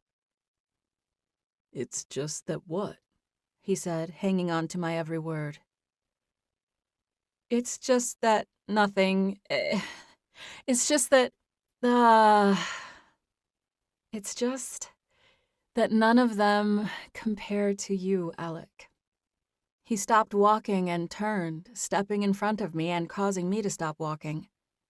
Unexpectedly, he sank to his knees, kneeling in front of me. What are you doing? Grace, you have no idea how badly I want to hear you say that. I desperately want to hear that you like me. I have been all over this earth, and I can tell you with actual certainty that no other woman compares to you. I'm so sorry that I lost your trust before, and I'm going to do whatever it takes to get it back. But I am going to be so excited right now if you tell me, just please say this new stuff I learned tonight means that you like me, Grace, and that I have a shot with you. I laughed and squatted down to his level. He was flat on his knees, resting on his heels, and I sank down to a comfortable squat while smiling. I thought you knew you had a shot with me, I said. You're literally the only person who ever has. He blinked at me and then put out his hands, palms up. I don't know what to say other than this is a gift I don't deserve, Grace. Wait, I'm not thinking this is happily ever after quite yet, I said, feeling suddenly scared. I'm not saying you can officially have my heart or anything, Alec. I like you and all, but I'm too scared for all that. I'm just saying you're the only guy I've ever felt like giving my heart to, that's all. I smiled timidly as I said that, and he returned it with a thoughtful smile of his own. We had talked a lot lately, but it was rare for us to talk about our relationship, so both of us were a little nervous. Fine, he said. I'll start with that. What if I do what's right and earn your trust? He added. Do you think I have a shot at making you love and forgive me and trust me one day? I stared into his eyes. I mean, yes, I guess. I don't know how else to say it other than I'm scared to death of you and this thing we're doing. And I also really like you so much and have never liked anyone else. Chapter 9. Alec. 5 months later. Alec Abramson was a changed man from the moment he heard Grace Bailey had saved herself all this time. His heart was broken yet strengthened all at the same time. He was somehow elated and guilt-stricken by this news. Grace was pure and pristine. She had saved herself for him, and she still loved him. He did not deserve Grace, and that hit him on multiple levels. During the months after he learned the news about her, Alec began to slowly and gradually be spiritually awakened. It started with a feeling of gratitude. He looked up some commentary about God's grace and took a few minutes each day to read into it a little. He still wrote rock songs and listened to rock music, but Christian music had started to filter into his rotation. There were a few Christian artists he really liked, but no one matched Alec's exact style. He found himself wishing there was more Christian music he could identify with, specifically with worship lyrics, and that feeling led him to write a song. It was the first of many, but the whole thing came around naturally and slowly. He made time for that in addition to the responsibilities he had with Split Decision. He never sang for Grace. He could tell it made her feel a certain way when he started to do it. So he had left that part out of their friendship intentionally. He talked with her about music all the time, and even shared lyrics and melodies with her, but he never sang. She also didn't know he was writing worship songs. It was summer when he showed his twin brother the new music, and by that time he had written 12 songs. Alec recorded himself playing and singing. He performed all the parts himself, patiently learning multiple parts and playing multiple instruments before layering the recordings. He had told his brother a little about the project, but he worked late at night and kept a lot of it to himself. Alec was never much for holy rollers, and he had a hard time reconciling himself as someone who really loved God and thought about him more than just on Sundays. He hadn't always had the best perception of Christians, but he was starting to understand that didn't mean he couldn't be one of them himself. And actually, he came to realize that Christians were just like everybody else. There were people he got along with and didn't get along with in every aspect of his life. All this to say that for years, Alec's heart was far from God. And even now that he was being drawn back, the transition was gradual. It had taken Alec weeks to discuss his thoughts about God with anyone else, even with Grace. He still hadn't shown her the music. It had been a busy time. Split Decision had some traveling to do recently, once to go to the Grammys and another time to film a music video. Alec was a different man when he was on the road with the band. They teased him about flipping a switch and going from all the women in the world to no women at all, but they liked Grace. Everyone had met her a few times, but Alec didn't force interactions with his family because he didn't want to put pressure on her. His family, bandmates, and management knew about his change in behavior with women, but no one except his brother knew about the music. Alec slowly developed in his love for God, and it manifested in the form of a worship album. Alec recorded it and put it together over the course of a month, and then he called his oldest brother, Ozzy, who was a professional photographer. Ozzy made a video of Alec playing piano and singing the main parts of the songs. It was dimly lit in an intimate setting with mostly piano and vocals, along with the other tracks Alec had already recorded. Ozzy knew what he was doing with the photography, and the videos came out beautiful. Alec wasn't exactly sure what he was going to do with the project. He thought he might start a YouTube channel where he would upload the videos. He had no idea when or if that would happen, but it was a project he needed to work out of his system, so he did it. He made Ozzy promise to keep the news of it to himself until he decided what to do with the music. It was early June when Alec first decided to share the songs with Grace. He had gotten up early that day and gone to his Uncle Billy's gym to do some training. Afterward, he showered and went for a walk on the beach. He looked out at the Gulf as it lived and breathed, and he knew he had to do something with his life to reflect God the Creator. He had written a song called In You, and it replayed in his mind. He went home and emailed that song to Grace. He thought about sending them all, but he started with the one that had been on his mind that morning. Grace was not working during the summer, so Alec would see her tomorrow even though it was the middle of the week. They always saw each other on the weekend, but they had added Wednesdays to the mix now that she was out of school. Tomorrow, they were planning on spending the day at Alec's house in Galveston. It was a random Tuesday morning at 10 a.m. when Alec sent the email with a link to the music video. He didn't hear back from her right away. In fact, he looked at his watch at noon and realized he still hadn't heard back. He texted Grace to see if she got the email. Alec. Hey, good morning. I hope you slept well. I got up and went to the gym, then to the beach. I had this song I wanted to share with you, so I emailed it this morning. It was a couple of minutes later when he got a text back from her. Grace. I didn't want to text, but I've been sitting here trying to call for the last hour and I can't hold myself together. I hadn't heard you sing lately, and when I did, it wasn't what I was expecting. Worship? Alec, I'm losing it. First, I had to pause it and get over the sound of your voice, and then once I could listen to the lyrics, I realized that it spoke to me in a way that had nothing to do with your voice. It was just so connected to God. Then I searched the lyrics on the internet, and I realized that I think the song didn't exist. I think you might have written it.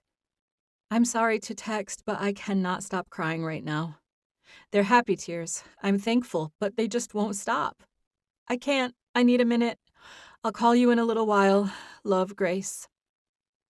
Alec smiled as he texted her back. Alec. So you liked it? He was grinning as he hit send. He got a text back seconds later. Grace. Unbelievable. Did you write it? Alec. Yes. Grace. You have such a gift, Alec. I'm so proud and happy I feel like I could burst. I'm bursting over here. Alec. I'm glad you like it. I'm going to send the others while we're doing this. Grace. What others? Alec. I have other songs. 12 total. I'll email the rest. Alec pressed send on that text and his phone rang. He smiled as he pressed the button to answer it. It was Grace, and his chest tightened at the sound of her tentative voice. Hey, Alec? Hey, he said. Are you good? Yeah, I'm trying to take it all in. She cleared her throat, but then continued. So, did you write that song you sent me? Yes. And you have others like that? Yes, an album. Not that there's an album yet, but there's an album's worth of songs. 12 songs. When did you do this? She asked. Her voice was high-pitched, and she spoke deliberately. He could tell she was doing her best not to cry. Lately, he said. It's been a few months in the making. How did I not know?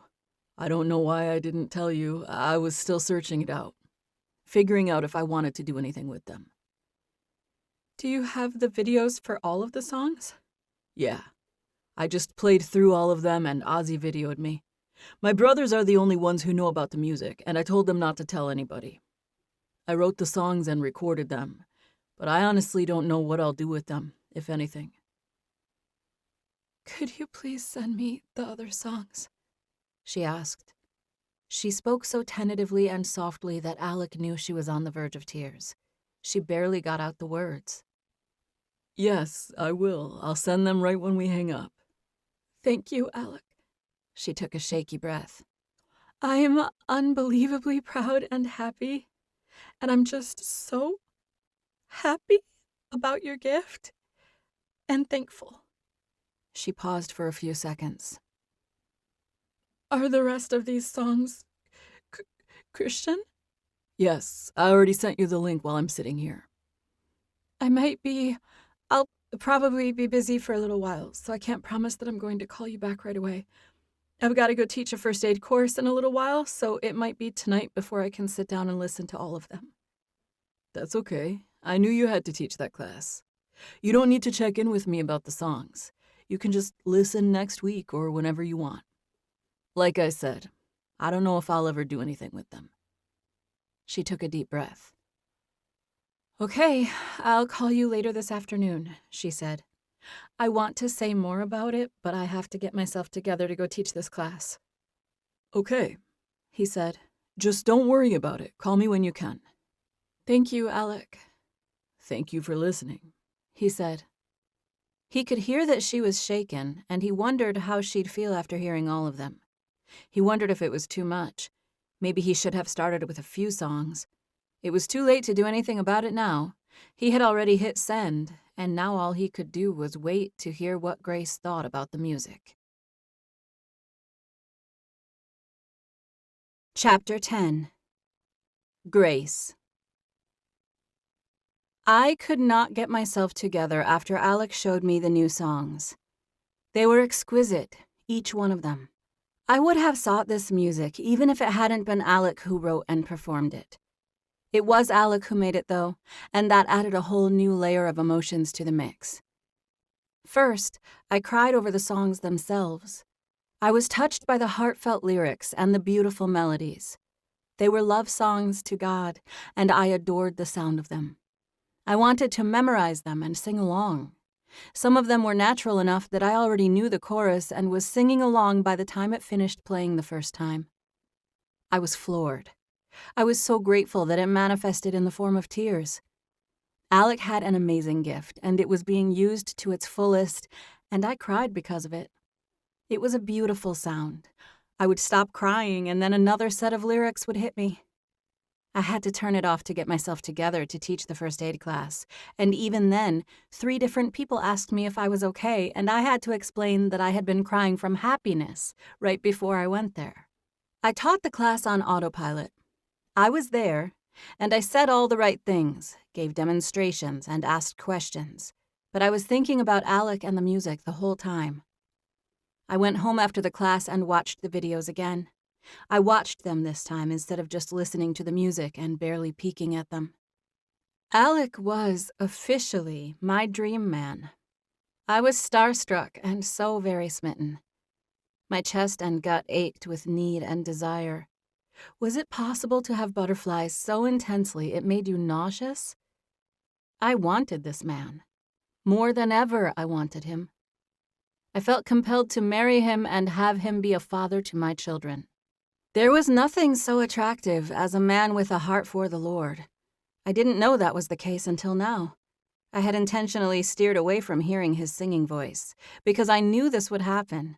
I knew I would fall desperately in love. Love hit me over the head like a hammer that day. I heard Alec's voice, and I heard it loud and clear.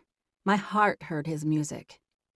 He was already the most appealing man alive when he was playing rock music, but this new stuff hit me differently. I wanted everything with Alec, but now I almost didn't feel worthy of such a partner in life. Alec Abramson was already doing so much with his life, and now he was drawing close to God. The God thing attracted me to him in a way that baffled me, honestly.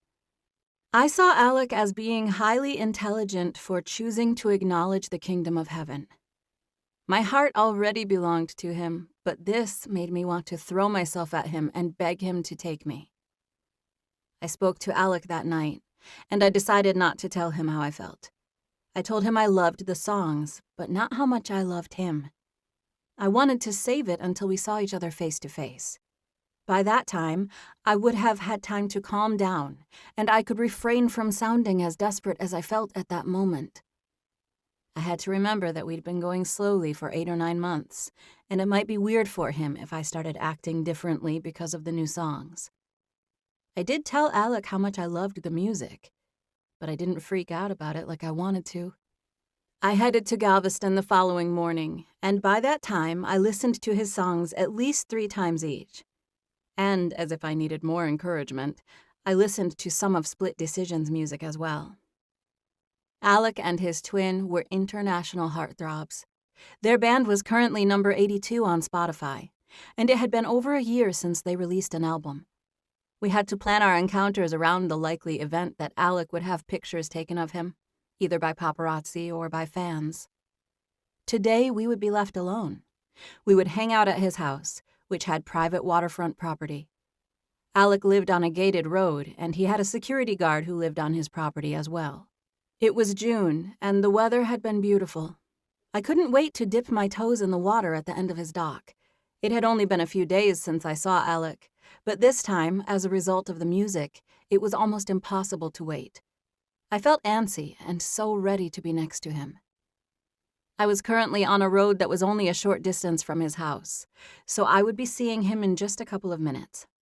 It was a long, deserted road that wound along the shore of Sweetwater Lake, which was on the bay side of the island. I loved his property, and I was looking forward to a day of relaxing. As I rounded a curve, I saw a woman standing on the side of the road next to a small car. The car's hood was up, and she waved at me like she needed me to stop. I felt bad for her. She was obviously having car trouble, and that was something I had been through before. When I was in high school, I drove a 1994 Ford Escort that broke down all the time. This woman's car didn't appear to be old, but she was a young woman, and I felt for her. She came out into the road and waved me down with a pitiful expression, and I couldn't stand it. I pulled to the side of the road and parked in front of her, and she walked directly to my driver's side door. I rolled down my window.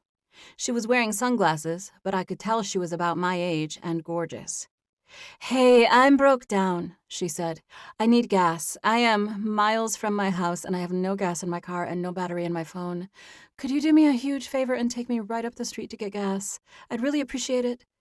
She spoke so quickly that I nodded without even thinking about it. "Yeah, that or I can let you use my phone," I said. "I actually don't have anyone to call." She let out a long sigh. "Everyone I know is working right now. It would take 5 minutes to drive me to the gas station. I have a gas can right there in my car. Please." She was distraught. It seemed as if she'd been crying. I had been in situations where I couldn't get to work, and I felt for her. There was no one traveling on this road, and I remembered what it felt like to be stranded with a car that wouldn't start. "Okay," I said, knowing I was 15 or 20 minutes early. "I'll grab my gas can." She ran back to her car, popped the trunk, and came back with a gas can. In the moment, I was distracted by questioning myself about stopping to help her. I was too distracted to notice that there was something off. Her gas can was small, and she brought it into the driver's seat with her. I was starting to ask her to put it into the back of my Jeep, but she set it at her feet and began talking so quickly that I didn't have the chance. "This way," she said. "There's a gas station about 1 mile that way. I need to hurry if you don't mind. I really have to get to work or my boss is going to fire me." "What do you do for work?" "I work at, Moody Gardens." I paused and looked her over, but I was trying to get there and back to Alec as quickly as I could, so I took off quickly and headed down the road. I could smell that gas can, but it would have been the same in the back of my Jeep. "What part of Moody Gardens?" I asked, making absent-minded conversation as I thought of the gas can. I was so excited to see Alec that I was bummed at myself for stopping. We passed the gate at the entrance of his road, and I told myself that I would have been almost at his house by now. I drove for a moment. I was thinking about Alec when she said his name. "Alec used to be mine," she said in an eerie monotone. My head snapped in her direction, and I stared at her. I hit the brakes, not caring who was behind me. There was no one. No one witnessed what came next. What happened in the next minute was the most unexpected thing that had ever happened in my entire life. The woman, I hadn't asked her name, bent down, picked up the gas can, and spilled it on me as she brought it back up. She turned it upside down, letting it spill onto my legs and the floorboard of the Jeep at my feet. It was so sudden and unexpected that I shrieked and jerked, pushing the gas can off of myself and onto her. Thankfully, I had the presence of mind to stop the Jeep. The can was small and it wasn't full, so not that much gas spilled out, but I could feel it on me. And the stench of gasoline made it difficult to breathe. I wasn't about to get killed by some psycho woman. My instincts kicked in. I parked the Jeep and opened the door. I basically fell out of it. I hit the ground with my feet moving. I turned and ran toward Alec's house, feeling like I could not move fast enough. I smelled the stench of gasoline, and I felt lightheaded. "Stop or I'm going to shoot you!" It was a panicked yell, and she was not messing around. I heard her yell the words at my back, and I froze, knowing that she had just poured gasoline on me, and she was serious. I was not far enough away from her to feel safe from a gunshot, so I reluctantly stopped running. My ears were ringing, and I begged myself to keep it together and think of a way to get out of this. Maybe I could reason with her.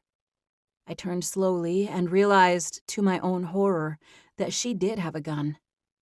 I put up my hands, showing her my palms as I stepped back toward her slowly. I needed to reason with her. I asked God to help me with a prayer of no more than 5 words. She was looking at me, and I gave her a pleading expression. "What do you want from me?" I asked. She held eye contact with that crazed look in her eyes. She was holding a small pistol, and my heart pounded violently as I imagined the impossibility of stopping whatever came out of there. I begged myself to stay calm, even though I felt like curling up into a ball. "I have no problem sharing Alec, but he has informed me that you don't want to share." "Share? What does that mean? What are we supposed to be sharing?" "Alec! I've been sharing him for 5 years. I've done nothing but share him. He's with me one week, and the next he's in Paris with some other girl named Camille." Her eyes widened in a crazed look. "He doesn't even try to hide it. He comes back to Houston, back to me, and I pretend everything's fine, and then he's got some other girl he's talking to or taking pictures with the next day. He leaves me all the time. But you know what? He always comes back. Always. Until now. I haven't seen him in months." There was profanity interjected throughout everything she was saying, and she spoke slowly and stared at me like she actually might use that gun she was holding. I had no plan. I could feel tears begin to well in my eyes. I stood there on the side of the road, staring at her, begging myself not to cry. There was gasoline on my legs and clothes. My heart was pounding, and I reeked. Physically, she was a beautiful person, but she was absolutely mad with jealousy, and I was terrified of her. Before this moment, I had no idea she existed. She was Alec's long-term fling, and the feelings she had for him were apparently serious. She was not playing around. I hated the thought of anyone besides me loving Alec, and that, more than anything, caused me to feel lightheaded and full of panic and anxiety. There was a gun pointed at me and gasoline on my clothes, and yet I still felt jealous. And then, somehow, in the midst of all that chaos, I felt sudden stillness, calmness, and peace. The whole situation was extremely scary, but I suddenly wasn't scared. It was a supernatural change of perspective, the kind I wish I could access any time. I took a deep breath, looking directly at her. I felt in my heart that she didn't want to hurt me. Even the whole gasoline thing had seemed weak and reluctant compared to what she could have done. I felt a sort of confidence in that moment that only God could have given me. I stared down the barrel of that gun. She was shaking, and I was calm. Even if she killed me, it didn't matter. I was going to be okay. "Yea, though I walk through the valley of the shadow of death, I will fear no evil." And it was the truth. I feared no evil in that moment. I normally wasn't the type of person to say what I said next, but I felt that extreme circumstances called for extreme measures. "Can I ask you an important question?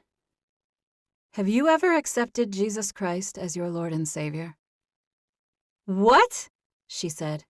She squinted at me like I had lapsed into a foreign language. "Jesus," I said. "Have you ever accepted him as your personal Lord and Savior?" It wasn't abnormal for my voice to shake when I was in a high-pressure situation, but I felt uncharacteristically calm and confident as I spoke to her. Are you in some kind of cult? She asked, looking me over warily. No, I'm just a Christian. I put my hands in the air and took a tiny step toward her instead of away.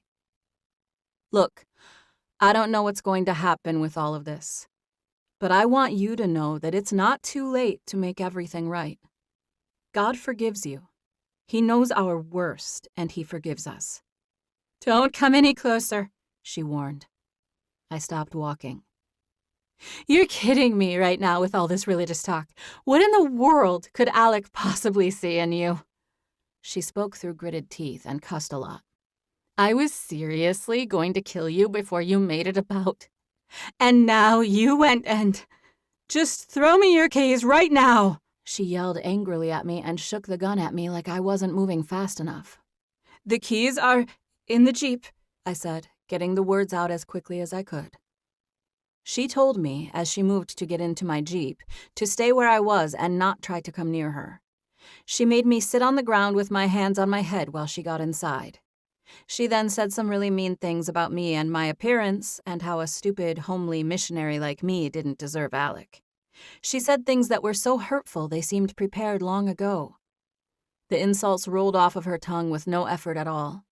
I listened to her spout off a bunch of profanities and insults as she got into my Jeep, made a 3-point turn, and went back the way we came. I thought she was going to hit me at first. She came close. But she blew past me, bawling her eyes out. The road was curved, but I could see her car in the distance. I watched as she got out of my Jeep. It looked like she threw something into the reeds on the side of the road before switching vehicles. I got to my feet, watching to make sure she wasn't going to come back. Chapter 11. That woman took off in her own car, and I was left on the side of the road.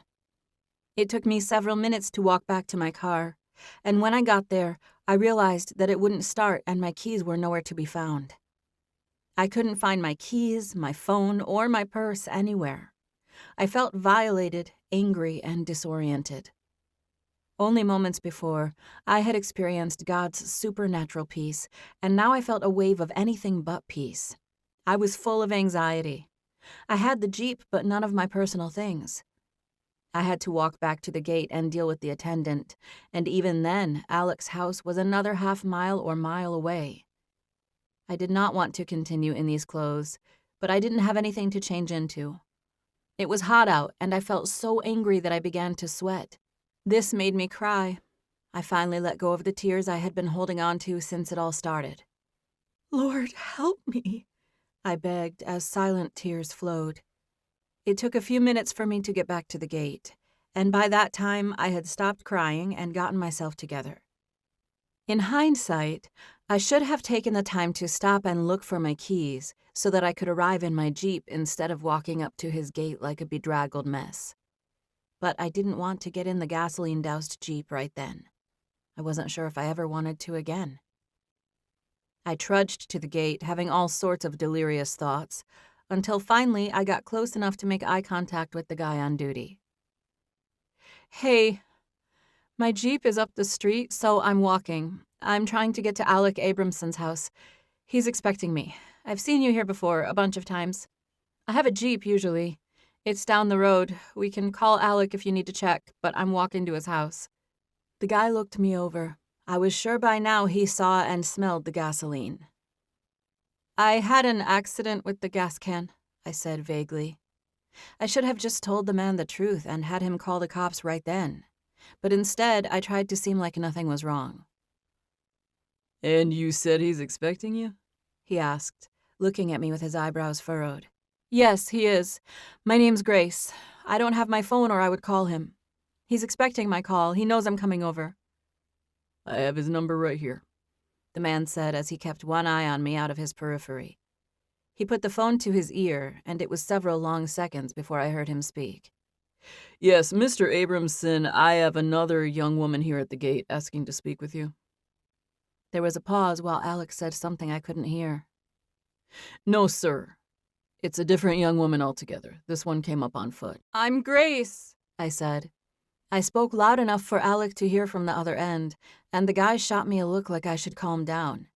But then his expression changed with whatever Alec said next.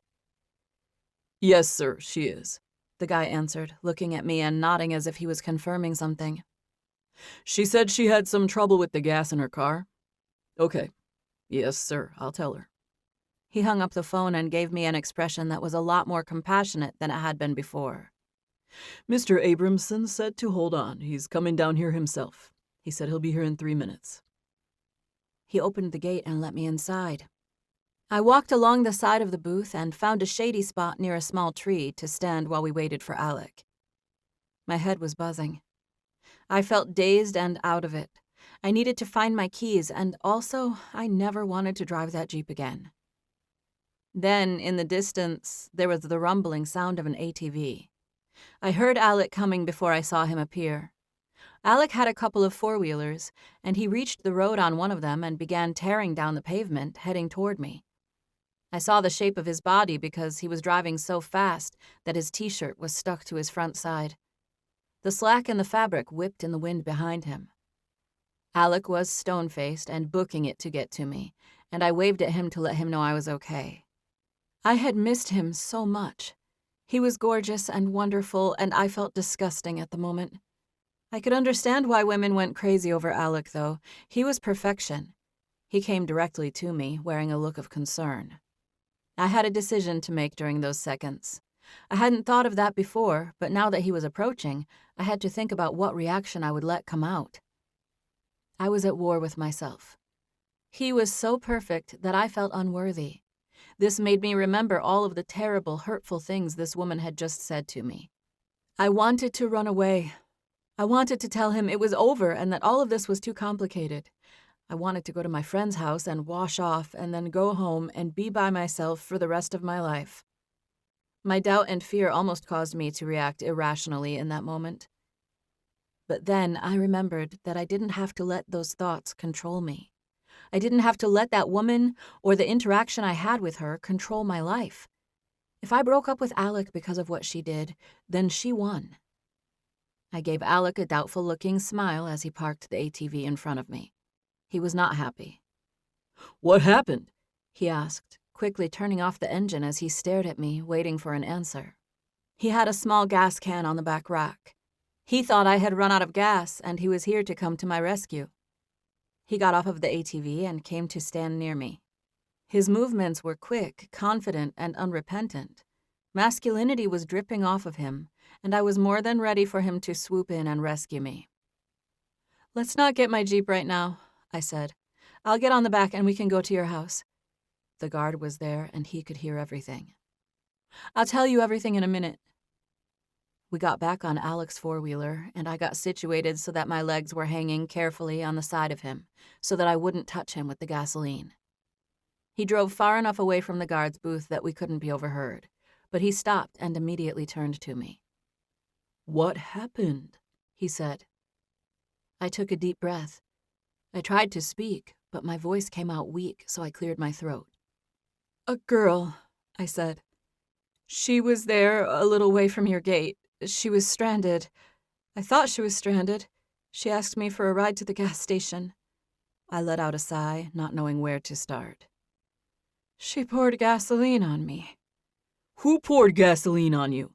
he asked angrily. "I don't know her name. I didn't get her name." "Grace, start at the beginning and tell me what happened to you. Are you okay? Are you hurt?" He spoke in a calm, measured tone, and he regarded me as if I might explode if he didn't handle me carefully. "I'm fine," I said. "The Jeep is out on the side of the road. It's not even parked that well, so I probably need to get back to it."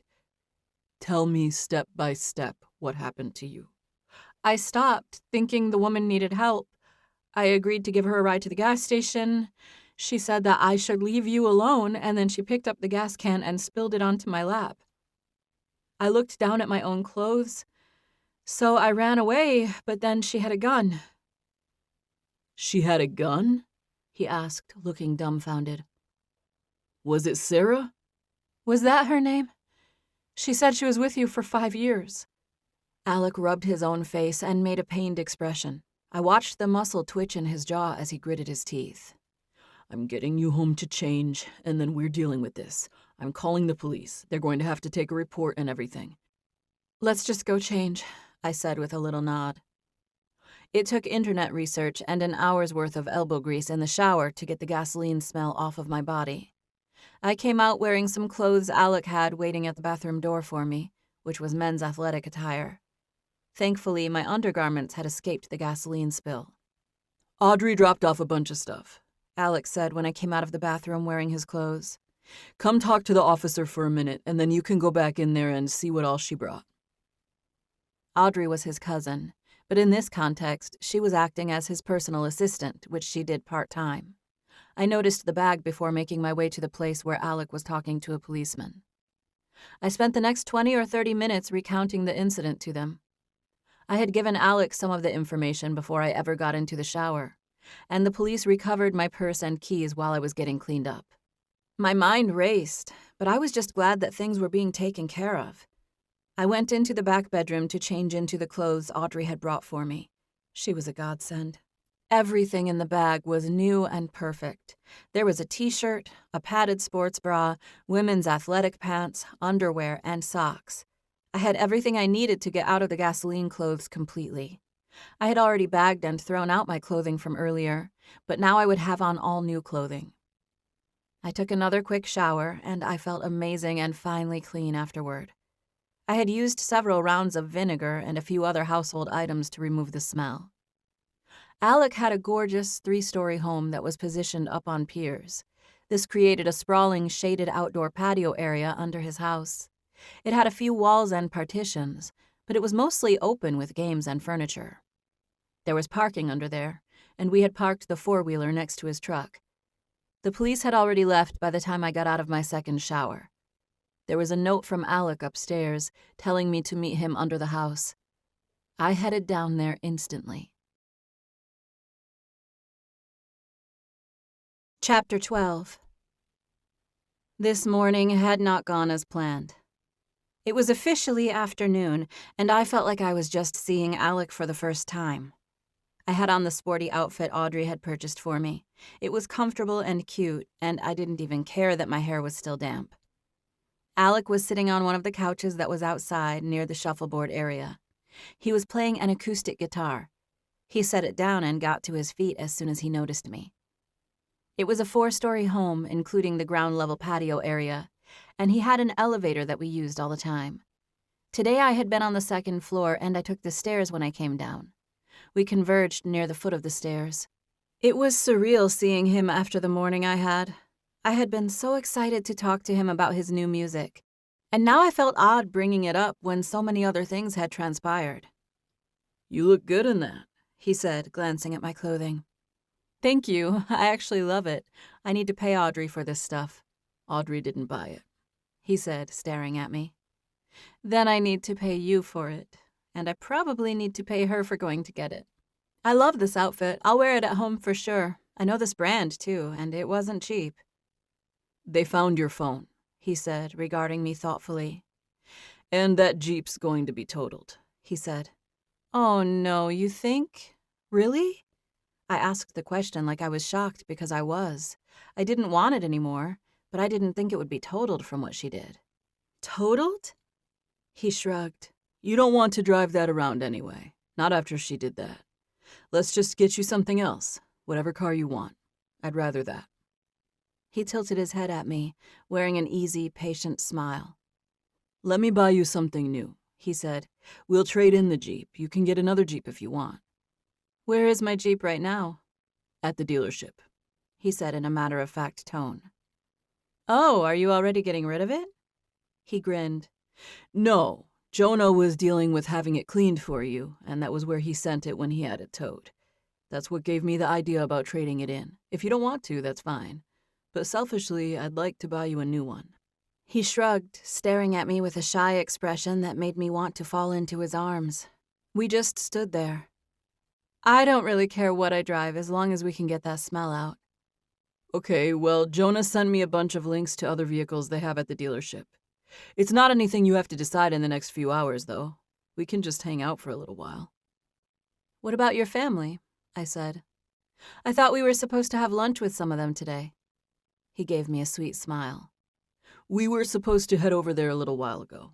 I already called and talked to my mom. They're at my aunt's house. My mom said if we don't make it there for lunch, she'd drop us some food when they're done eating. I took a deep breath and smiled at Alec, feeling thankful to have a quiet patio and be done with all the statements and reports. How are you? He asked. How are you holding up? I started to answer, but he put a hand up to stop me. Hang on, let's go in here in the sunroom. We can talk in there.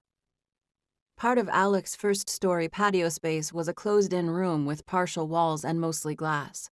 The glass was tinted, so it was a private outdoor space that was even cozier than the game area where Alec had been sitting. He got up and led the way, and I followed him into the enclosed patio. It was a gorgeous morning, and I smiled as I sat on the couch, gazing out at the unbelievable view of the water. "Why would you ever want to leave this place?" I said absent-mindedly, making small talk. I'm so sorry you had to deal with that this morning, Alec said, pulling me down beside him on the couch. I glanced at him to find that he was turned to me, inspecting me like he was genuinely concerned. I wish there was something I could have done to stop it. No, it's fine. There's no way you could have known. I know, but that's messed up what you went through. I feel like I need to talk to you about it more than what you said to the cops. I just need to make sure you're okay. You know, with me, with us. I wanted to make sure you aren't worried about Sarah. Yeah, I mean, the things she said to me were really hurtful. She knew we'd been spending time together, and she spent a minute there trying to hurt me and make me believe that I'm not good enough for you, which is fine, but it's something I dealt with a little already. I'm not sure if a school nurse in League City, Texas can hold your interest when you have exotic women in London and Paris. I had thought that before. She just made me think about it again. I smiled. My tone was lighthearted, and I wasn't in a bad mood at all, considering. I gave him a shrug. I had dealt with those kinds of thoughts before she even said it, so I didn't react. Alec took a slow, deliberate breath. You left that stuff out when you talked to the cops. I let out a humorless laugh. Yeah, it didn't really pertain, so I wasn't going to sit there and recount it. I also didn't mention that I tried to evangelize her, I said, remembering the scene. It freaked her out a little. I think that was what made her let me go. You evangelized her? What's that mean? I don't know. I asked her about Jesus. She had a gun pointed at me, and I was thinking about heaven, and I just asked her if she knew Jesus. Alec shifted on the couch, staring at me like he wanted to hear more. I gave him a little smile and a shrug. I was scared because she was whacked out, I said. You'd have to be to pour gas on someone. Well, I was looking at her, not knowing what to do, and I just remembered my pastor joking around one time, saying if you wanted to get somebody to leave you alone, just tell them you're living for Jesus now. So I just asked her where she stood, spiritually.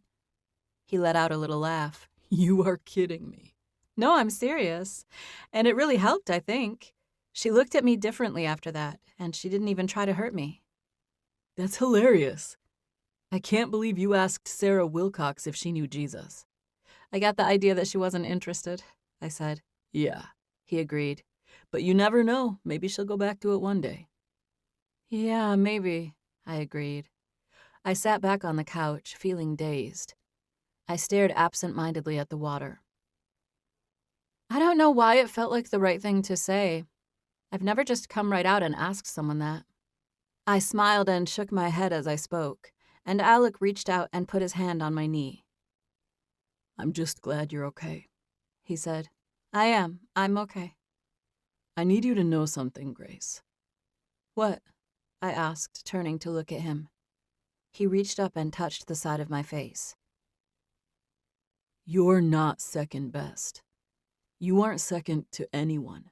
There's no other person or situation I'm longing for. If I wanted something else, I would have gone and got it by now. You are like a rare diamond, a huge, rare, perfect diamond that's so rare and wonderful, it's like you shouldn't even exist. If anyone should be worried that they're not good enough, it's me. Also, I had a test, Grace. Medical testing and blood work just to make sure I won't give you any. No, what? I said, cutting him off. He was speaking quickly, and it was a lot to take in. So I put my hand up and told him to stop. Just let me talk, he said. I realized you were the one, and then instantly it was a goal to win you back. That was one of the first things I did. I had a physical to make sure I wasn't carrying anything. I couldn't give you the gift you can offer me, but I can at least make sure I don't physically give you anything. I was not used to having conversations like this with Alec. I was prepared to let him in on some of my feelings during this trip, but until now, our relationship had not been about that. I was nervous, and my first reaction was to pass it off, like I didn't know what he was talking about. But I took a deep breath. "You didn't have to do that," I said, my heart pounding. I did, he said. It's the least I could do. There's nothing I can do to take back what happened to you this morning, he said. And I can't take back the years we lost. All I have is from here forward. And I want you to know that I'm clean. There's no way I can be as pure as you, but I'm medically fine, and my intentions are clean. I sunk my face into my hands, massaging my eyebrows. And I'm really sorry that I even have to clarify that. I'm sorry about the time I wasted, he added, shaking my leg a little. I want you to know that I'm not thinking about anyone else. I'm not now, and I never will be. I learned my lesson. I've had this whole epiphany. I risked losing you once. There's no way I would do it again. I've seen what's out there, and you're the diamond, Grace. It doesn't matter where I go or who I meet. No city and no other woman can compare. I had been planning on telling Alec that my feelings had intensified, but I couldn't get the words to come out of my mouth, not after everything he was saying. I gave him a shy smile, and I let my biggest worry come out of my mouth. She was pretty. I wish she hadn't been so pretty. But I'm actually okay. I hate thinking about drama with her being arrested and maybe going to court or whatever. But I'm more okay with everything than I thought I would be. Yea, though I walk through the valley. Alex stared at me. He reached up and touched my face. He looked at me curiously, letting his fingertips fall on my nose and cheek as he moved slowly. You're way prettier than she is, he said. And I'm sorry about the drama. She came to the gate this morning and asked Barry to let her in. I never dreamed she'd try to hurt you. I am so sorry. It hurts my heart to think about that. No, it shouldn't, I said. I put my hand out to touch his arm. But thank you for saying that I'm prettier. That was good. Good job on that. I grinned at him, and he laughed. I was a little zonked from everything, and it made my voice sound groggy. You are prettier, he insisted. And I'm not just saying that because you're my girlfriend. You actually are. It was the first time he had said the word girlfriend, and I was too nervous to think of anything cool to say in response. I wanted to acknowledge that he said I was his girlfriend, and I agree with it, but I just couldn't think of a smooth way to do it. I love these clothes Audrey got me, I said. Good. I'm glad. They look great on you. I turned, shifting so that I could face him more fully. When I did, my knee came onto the couch and brushed his leg. He glanced down at it before looking at me again with an amused smile. And I'm fine with doing whatever you want to do, I said. Alec capitalized on that moment, and he leaned in and kissed me. He did it quickly, ducking and placing a quick but soft kiss directly on my mouth, before pulling back with a smile. My senses were on edge, and I stared at him, feeling speechless and breathless.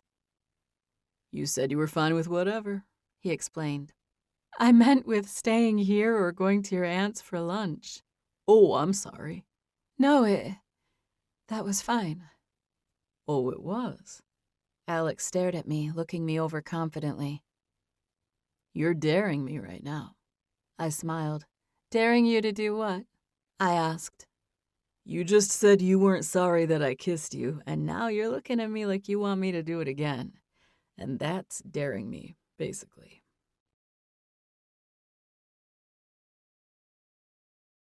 Chapter 13. Alec. Grace was looking at him differently today. Alec figured it might have something to do with the near-death experience she had with Sarah. Maybe she was in shock from it. Maybe he should have restrained himself, but there was nothing Alec could do to stop from kissing her. She basically invited him to do it. They sat on the couch and she stared at him like she was seeing him for the first time. Huh. I guess maybe I am sort of daring that you can do that, she said. Daring that I can? He asked with a smile. Hey, Grace. Her eyes met his. What? I'm just trying to make sure you're not out of your mind right now from what happened earlier. I don't want you to let this happen and then regret it. What do you think I'm letting happen? She asked, her expression showing that she thought he might have the wrong idea. Kissing, he said. I don't want to kiss you again, not if you're going to regret it. I want to make sure it's not just because you're in some kind of state right now. She gazed at him with a serious but otherwise unreadable expression. He had no clue what she would say when she spoke. Would a person know if they were in a state? She asked sincerely. I don't feel like I'm in a state. Alec went a little closer to her, checking her out. She grinned at him. I really don't think that ordeal with the woman affected me one way or another. I was feeling like this before any of that happened. Alec felt his chest swell when she said that. He was tender-hearted when it came to Grace. She was staring at him differently today. She wasn't scared of him or his intentions, and his heart was full because of it. Alec cocked his head at her, wearing a sly grin. You're daring me, all right, he said confidently. She shook her head at him. I wasn't, but I think I might be now. Let me clarify, he added, clearing his throat. I'm taking this as permission to kiss you, Grace. I'm going to do it right now, and then maybe again later. Okay, she said, sounding breathless. And then after that, I might do it again whenever it seems like you're into it. She nodded. I think I'll always be into... She was about to finish her statement, but Alec looked away when something caught his eye. It's my brother's boat, he said. They're headed this way. They'll come up to my dock. I should have known someone would come over here once I told Mom what happened. Grace sat up straight, getting a glimpse of the approaching boat. Ozzy's boat? She asked, seeing the driver who she thought was Alec's oldest brother. There were a few others on the boat as well. They were already pulling up at his dock. Alec sighed as he stood up. He turned and offered to help her stand up, and she took his hand, reaching for him. He loved the feel of her hands. They were small and cool, and he was hyper-aware of her touch. Your fingers are rough, she said. He pulled her to her feet. She ended up standing close enough to touch him, her shoulder against his chest. Oh, you're noticing my fingers now? He said. He stared down at her. Limits were being pushed. Boundaries were being crossed. She regarded him with a new expression. Alec had been waiting to see this for months. I'm just noticing they're rough around the edges from so many musical instruments. He moved and flexed his hand, touching hers, staring at her. And I seem to get a woozy feeling from touching you, she added. He looked her over. Are you sure that's not from what happened to you an hour ago? No, yes. No, it's not about that. Yes, I'm sure. It has nothing to do with that. It's just my heart's beating so fast from standing right here with you looking down at me.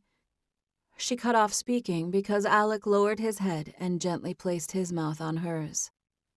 Grace's kiss was innocent and patient, and Alec felt a burning hot wave of desire for her. He had wanted her all along, and now she finally wanted him back. He let his mouth fall on hers 3 or 4 times, and when he broke away, he was smiling. She cleared her throat. It doesn't have to do with what happened. I was dealing with some stuff before I came here, she said. Her voice sounded tentative. Dealing with stuff? What's that mean? Feelings. Dealing with these different feelings. That music, Alec. I know we haven't had a chance to talk about it, but that music made me see things in you, which made my other feelings feel intense. She tucked her head into him and he went closer, gently wrapping his body around hers. He rubbed her back. We're going to get invaded by my family in a few seconds. My brother is already headed down the dock.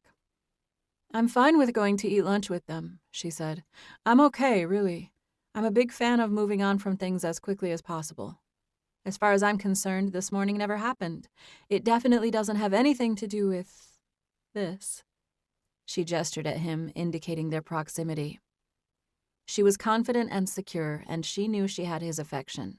He wanted no one else for the rest of his life. Okay. We'll have to talk more about this later, he said, trying to seem less affected than he was. He moved toward the patio door since his family was now walking up the path to his house. Come on, he said, taking her hand. They walked out of the glass patio, and his family saw them instantly. Alec kept hold of Grace's hand. It wasn't normal for them to show any type of affection in front of people.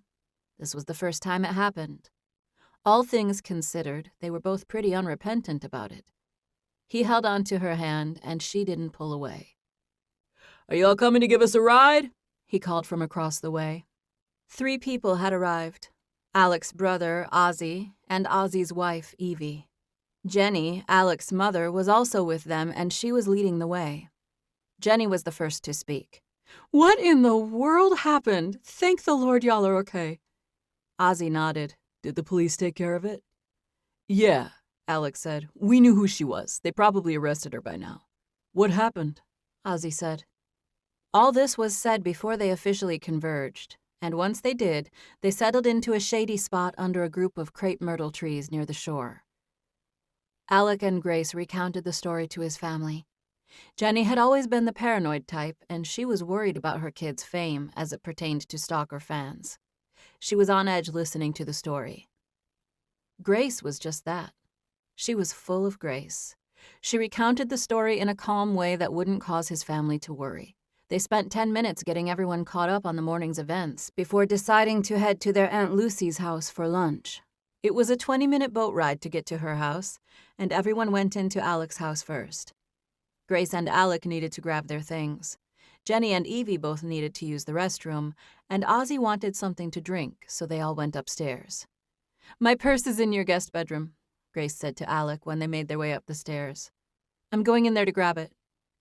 He was holding her hand, and she started to let go when she said it, but Alec kept a hold of her. I'll go with you, he whispered. He kept a hold of her and turned away from the kitchen as he turned to speak to his family. You guys make yourselves at home. Ozzy, I've got anything you want to drink. We'll be back in just a second. He pulled Grace through his living room and then down the hallway and into the bedroom where she had been showering and changing earlier.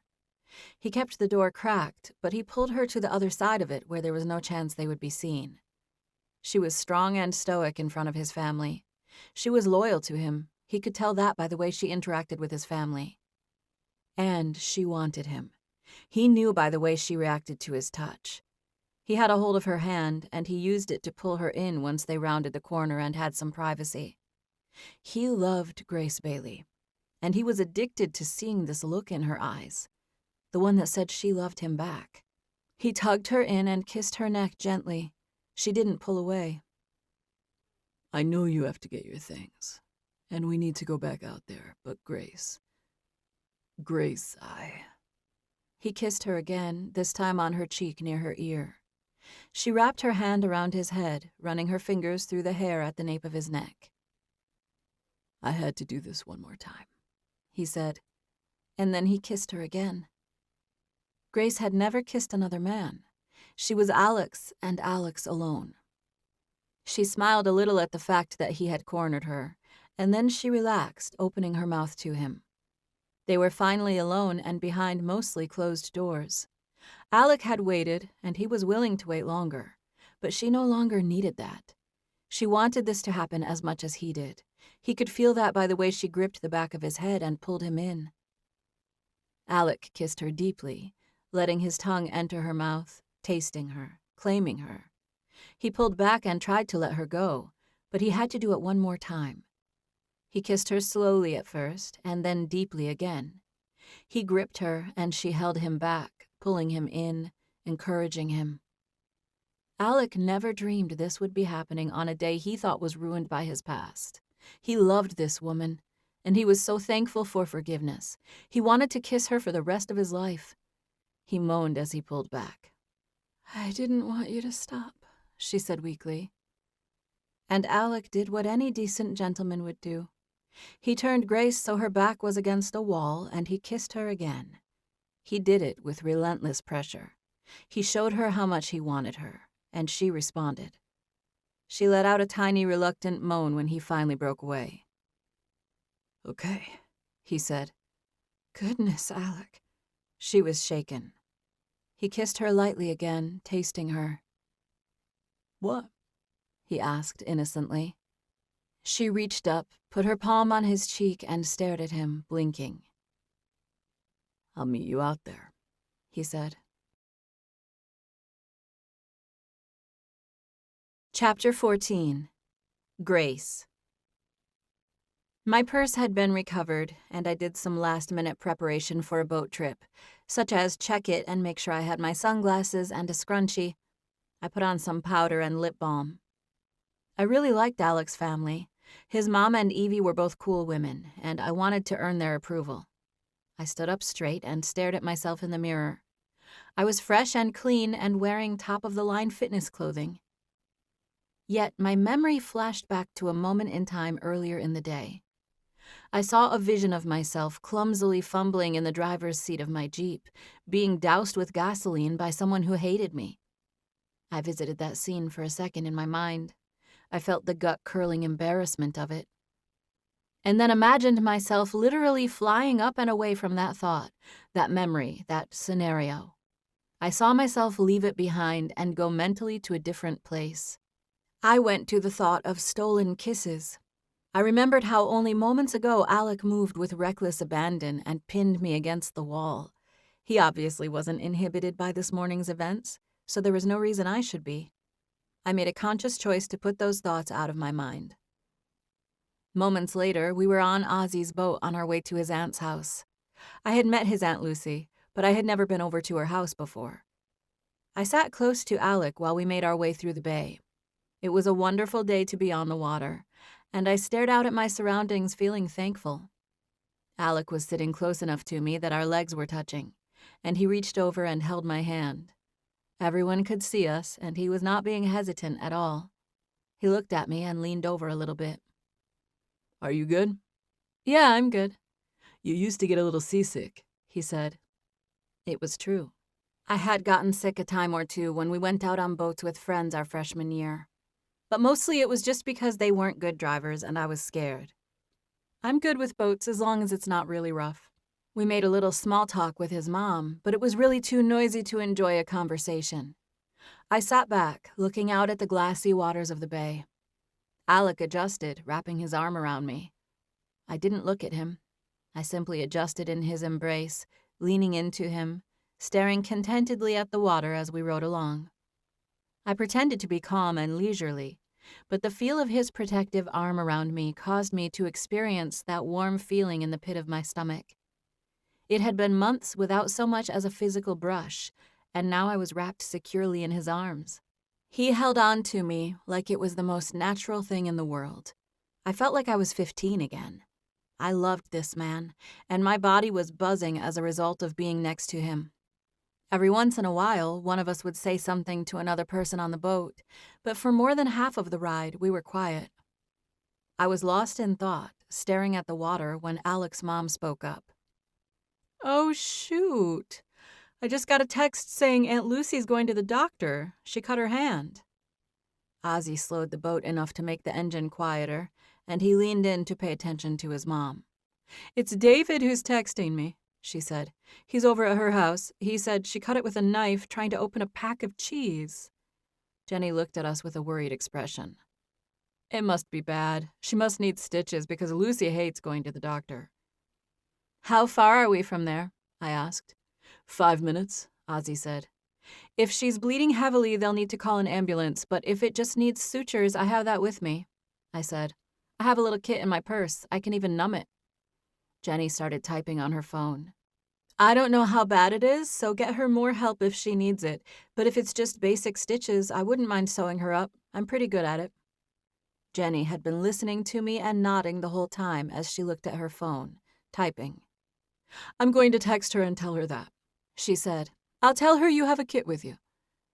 Lucy ended up waiting the few extra minutes for us to get there so that I could look at her wound and see if it was something I felt comfortable with. She was in the kitchen, sitting at the bar when I went inside. She smiled weakly at me, and I hurried without rushing to her side. "What do we have here?" I asked in my calmest nurse tone. "She cut it really bad," David said. Lucy had a beautiful, unique home, but I was only focused on her injury. She extended her hand, and I peeked under the gauze. It was a type of gash I had seen before. It was a loose L-shaped cut on the fatty pad of the palm of her hand, at the base of her thumb. I glanced at her to find that she was looking away and trying not to flinch. Alec had come in behind me, but I looked at David since he had been over there when it happened. "I'm going to need a clean towel. Please wash your hands before you bring it." He nodded and took off, and I looked at Lucy. "I'm sorry this happened. I've sewn up similar wounds, so I know it hurts. I'm so sorry. I have lidocaine in my bag. Not a whole lot, but enough to make that area feel better for a little while. And I'm pretty sure I can do as good a job stitching that as anyone you'll see at a clinic. If you know a good plastic surgeon or have a doctor on call, that's a different story. But if you're just going to a walk-in clinic, I feel like we could do it here the same as or better than they would." "I was just going to a clinic," Lucy said. "I would love to do it here." She smiled, but it was reluctant. She was scared, and she seemed relieved that I wasn't panicking. She took a deep breath. "I don't have a plastic surgeon on call," she added, trying to joke around. Someone spoke up, making a joke about how young she looked for her age as a response to her statement, but I was already on to other things. I looked at Alec. "I'm going to wash my hands. Please show me the way." He pointed, and I noticed a hallway. "On the left," he said. "I'm going to need some paper towels, and I'd love some music playing if you don't mind. Something easy in the background. Maybe elevator music or worship, turned down low, just breaking the silence." I looked at Lucy. "Are you okay with us setting up right here? We've got a lot of light here with these glass doors." I pointed at the table where she was already sitting, and she nodded. I looked at Alec again. "I'm going to get my stuff together and wash up. If you could, get some music going and then ask everyone to give us a little room. We'll be done shortly." Alec nodded, and I took off. I went through the process of finding the restroom and washing my hands. I took a minute, thinking of the tools and the process, and getting myself psyched to perform this simple procedure. By the time I got back over there, it was just Lucy, her son Mac, and Alec. "I'm leaving," Alec said. "I'll be in the living room with everyone else. I just wanted to see if I could get anything for you." "I need you to open my purse and open the nurse's kit." "Can I stay over here with y'all?" Mac asked. He was a big, burly football-playing man who was standing there holding his mom's hand. "Of course," I said. "I just wanted mostly everyone gone. It's better if we have some peace and quiet, but you can definitely stay. You too, Alec. I'll have you fixed up in no time, Miss Klein." "Thank you," she said weakly, leaning into Mac's side. Alec set my things next to the towel. I had 3 of these kits, and I replaced them all with fresh ones every fall. The kit included a suture kit, an EpiPen, a choking device, along with various medicines for things like nausea and pain. I quickly found everything I would need to numb the area and apply stitches. I had given stitches another time at the marina when someone got a hook in their back. I didn't do any suturing in my job as a school nurse, but I had practice at it from my internship, and I felt confident with this specific cut. I talked to Lucy the whole time I worked. I numbed the area with the small disposable dose of anesthetic. I gave it a few minutes to take effect, and then I got to work cleaning and stitching the wound. I got nervous at the thought of Lucy being a famous author, but I focused on the task. I pretended I was sewing fabric, making perfect little loops before tying them off one by one. I worked as quickly and neatly as I could. I spoke calmly and quietly to Lucy mostly. Now and then I aimed a question at Mac, who seemed to be as torn up as his mom. I had decided I wanted to put some ointment on it and cover it when I was finished, so I sent Ozzy and Evie to the store for medical tape. They were still gone when I got down to the last stitch. Okay, last one, I said to Lucy. Really? Oh, goodness, that was good and fast. That was okay. How do they look? She was looking at Mac and talking to him, and he leaned over to inspect my work, but I pretended I thought she was talking to me. They look good, I said confidently. I'm on my last one right now. Hold still for 1 more minute. How many are there? She asked. She was trying to be so still that the words came out stiffly. Looks like 10 or so, Mac said. This last one makes 9, I think, I said. I'll count once I get it done. I looped the last stitch, threading the thin black material and easily tying it in a knot. I took a second to inspect my work and count the stitches. Okay, I said, sitting up and looking at Lucy for the first time in a while.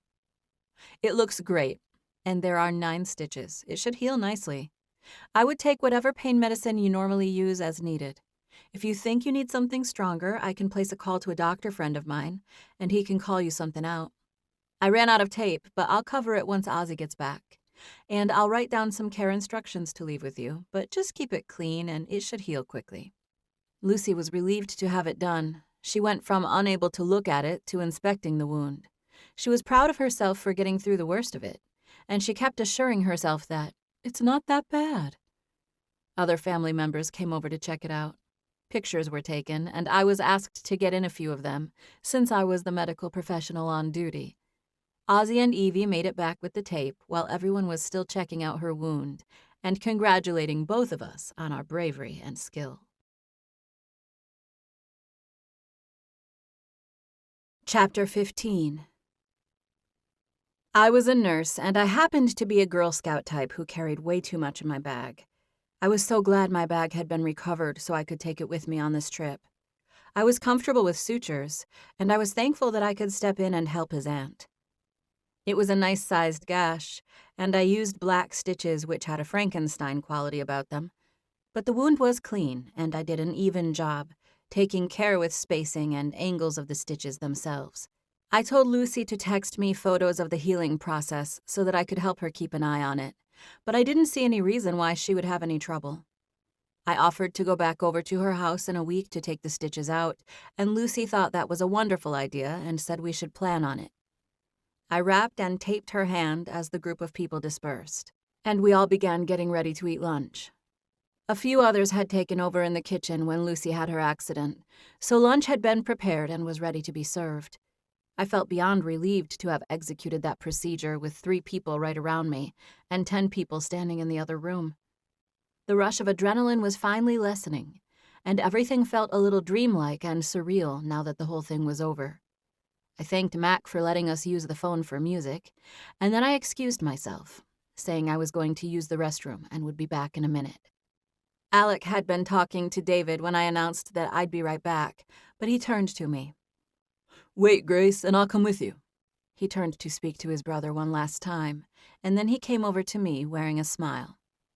There's a restroom in the hall, but I'll take you to the one in the laundry room. I didn't really need to use the restroom.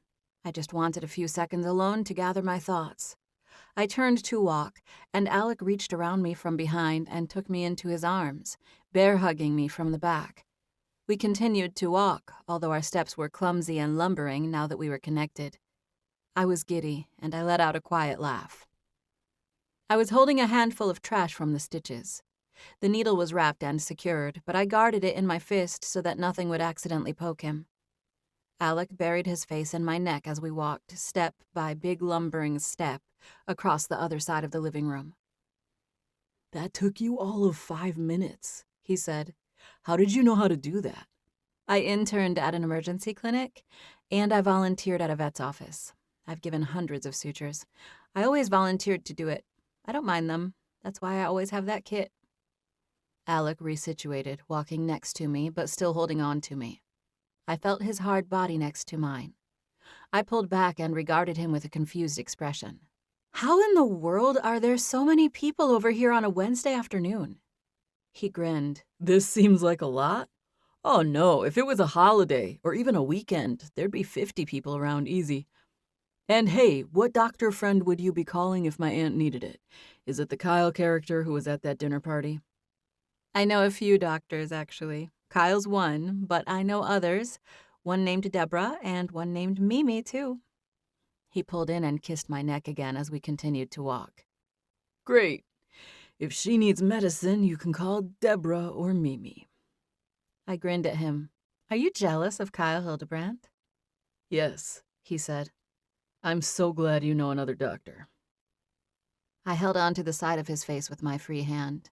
I could feel the stubble on his jaw under my palm, and it caused a warm feeling to wash through my body. We made it around the corner where no one could see us, and Alec turned me, taking me into his arms, snuggling me. It was a wonderful feeling, a welcome respite to the pressures of stitching someone's skin. We held on to each other, smiling at the fact that we were in a private situation in the hallway now. Thank you for doing those stitches, he said, hugging me. I did not think you'd be thrown into that when we got here. I grinned. Today's already a little loosey-goosey anyway. I might as well be up for whatever. Alec tenderly touched the side of my face as he leaned in and kissed me. He did it 2 more times before pulling back to look at me. He stared at me with the most caring expression I had ever seen. In the layers of that expression, there was a promise that he would never hurt me, that he would always take care of me. I trusted him, and I kissed him back with equal emotion. Is the fact that your day is loosey-goosey the reason this is happening? He kissed me again, once on the cheek, and then I turned and we did it on the mouth, twice. On the contrary, I said. This is the only normal part of my day. I held on to his arms and he kissed me again, this time a deeper one. I wanted him so badly that I moaned accidentally when he pulled back. Grace, he said, rubbing his face against mine. His voice came out as a hoarse, desperate whisper. I am not going to beg you to make me stop. I don't want you to stop, I said. Alec stared at me. He was wearing a thin, fitted, short-sleeve button-down shirt, and I glanced at the patch of skin that was showing at the base of his neck. In that moment, I appreciated his masculinity in a way that had my heart pounding. I was just about to kiss him again, but we got a warning of all of 1 second, and then Evie stepped around the corner. She was so surprised to see us that she yelped a little. Oh, I'm sorry. I didn't know you two were back here. I'm taking these towels to the laundry room for Aunt Lucy. She gestured to the door. Is someone in there? She asked. No, it's open, Alec said. He kept a hold of me while Evie did her thing in the laundry room. She said something nice about the job I did on the stitches as she left the hallway, headed back to the kitchen. I'm going to let you use the restroom, he said. I don't need to. I just said I was going to do that to get a minute alone. Plus, I need to throw this away. I raised my clenched fist. Sorry I followed you, he said apologetically. I wanted you to, I replied. I spoke in a shy tone, and I was leaning into him, flirting with him. Grace, I don't want you to say it back to me, but in light of everything you've done and been through today, I think it's okay for me to tell you that I love you. Today didn't make me love you. I've been loving you. Today just made me say it. Like I said, I'm not asking you to say it back, but I do love you. I love your reaction to everything you've been through today, and I just think it's fitting that I tell you that. You're just there, holding steady, ready for anything. You're a solid rock, Grace.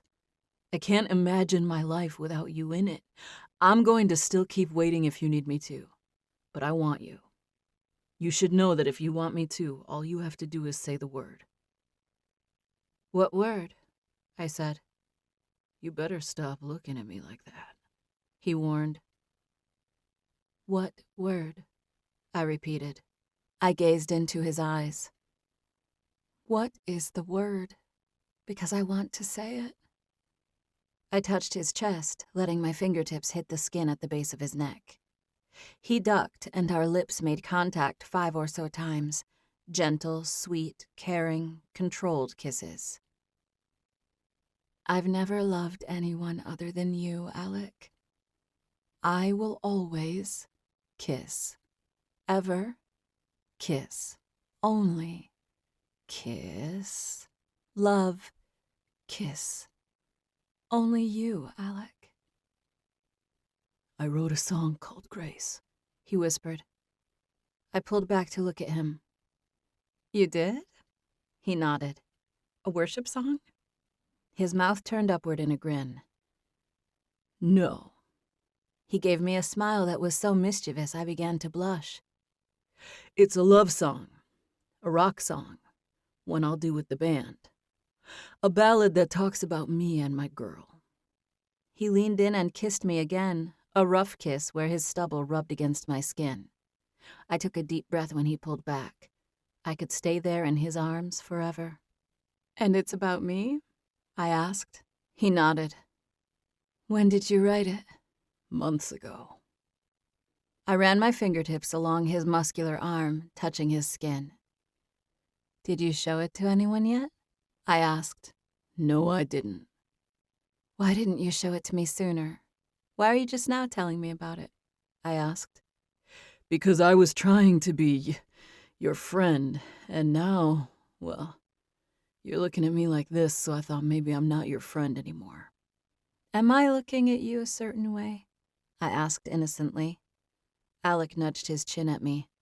Yeah, you are looking at me a certain way, he said, speaking quietly and without emotion.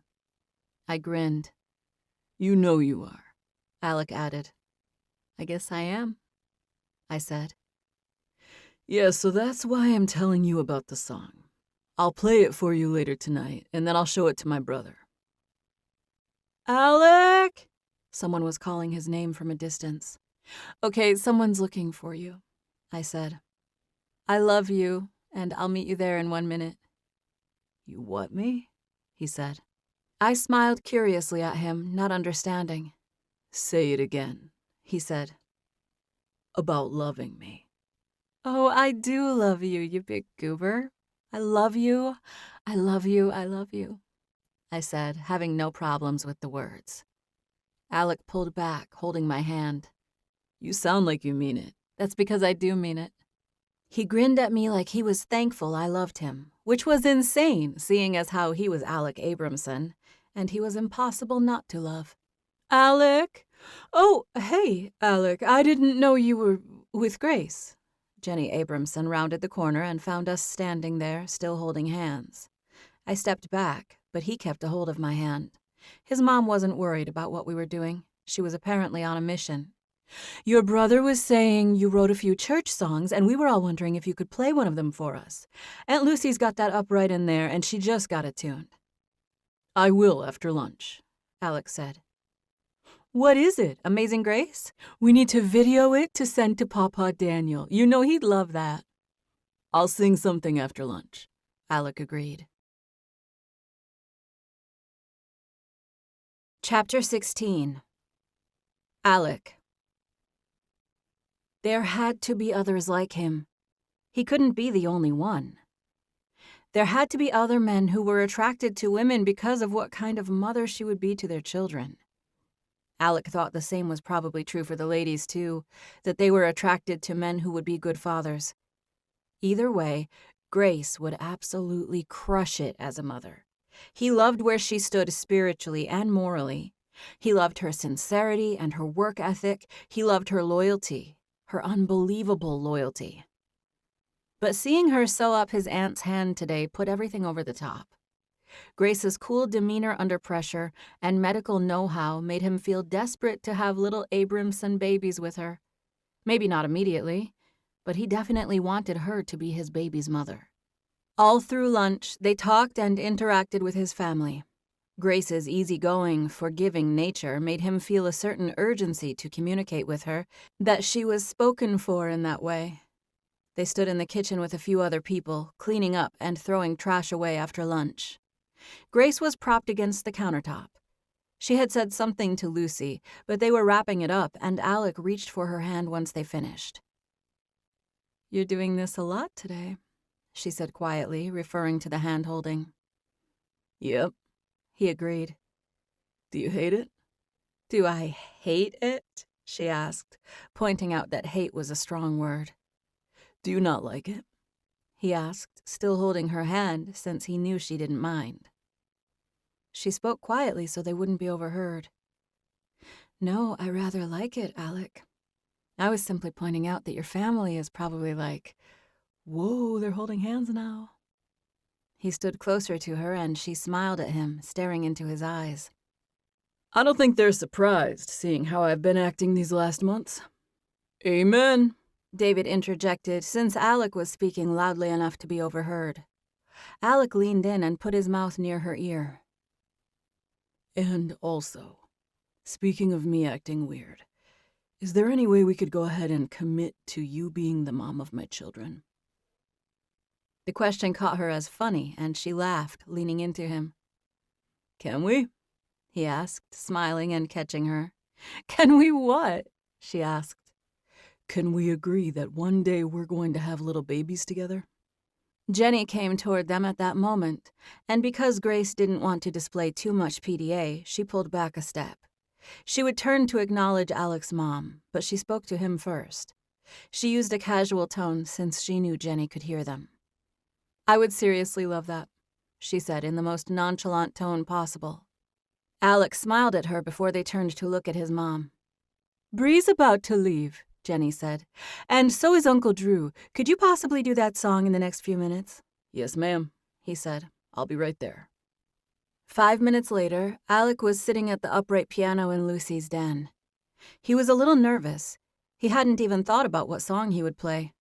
He just sat at the piano and tried to listen to his intuition. He chose the first song that came to his mind. He sang with passion, and the whole group hung on his every word. By the time he sang the chorus for the second time, people started joining in. Alec had a unique voice, and he always had a knack for creating haunting melodies. It was a moving experience, the rich notes combined with the passionate lyrics. Alec stayed focused on the music. He was vaguely aware that several people in the group were crying, but he kept his mind on the song. Grace was included in the crying group. He could see her with her hand up to her face. He finished the song and closed the piano. Some people clapped, others were quiet. Some had definitely shed tears. A few responded by talking and saying things like, "That was so good." Ozzy had been videoing the whole thing, and he was still going. "Did you write that?" Jenny asked. Yes, Alec said, nodding. "When are you going to put it out?" Lucy asked. Oh, you mean release it? I haven't decided, Alec answered. Ozzy made videos, but I don't know what I'm going to do with them yet. Publicity-wise, it's kind of tricky. What's tricky about it? Mac asked. I've got a whole thing going with the band, so I'd have to talk to David about it. And second, He let out a defeated sigh, searching for the right words. Also, I don't really have any right to sing music like that. He made a noise like he was correcting himself. Maybe I have the right to sing it, but not really to perform it. What's that supposed to mean? Grace asked. She was quiet until now, but she spoke quickly and in a protective tone. Alec looked at her with a shrug. I'm not a Christian artist, he said. I have no experience with this kind of music. People will be looking to me to be some kind of example, and I'm no preacher. I'm not even that good of a human. People made noises of disapproval at his comment, and Alec smiled and put his palms up in a gesture of surrender. No, I know I'm not a terrible person, but I'm also no saint either. I'd end up getting ripped to shreds on the internet if I tried to go leading people to Jesus. You do not need to live a perfect life or have a degree in theology to write a song, Grace said. And the fact that you're a human who has made a few mistakes, that just makes the whole thing better. It makes the song more compelling, more heartfelt. None of us are saints, Lucy added. I know. But people won't expect that kind of music from me. I don't know how it'll go over. It feels like a gamble. I don't think there's such a thing with God, Lucy said. He gave her a reluctant shrug. It's that, and also, I just don't want to misrepresent God, he said, and people are going to judge me. Which one is true? David asked. You said 3 different things. They all sound like excuses. All 3 are true, Alec said. David shrugged. Since when do you care what people think? And for the record, I don't care if you release it, so don't make it about me or the band. I think they're all good songs, and I can't see how it would affect what we're doing. Ozzy stood there with his video camera and recorded that whole conversation. Alec played one more song, and another round of tears was shed. They sat around and talked for an hour or so after that.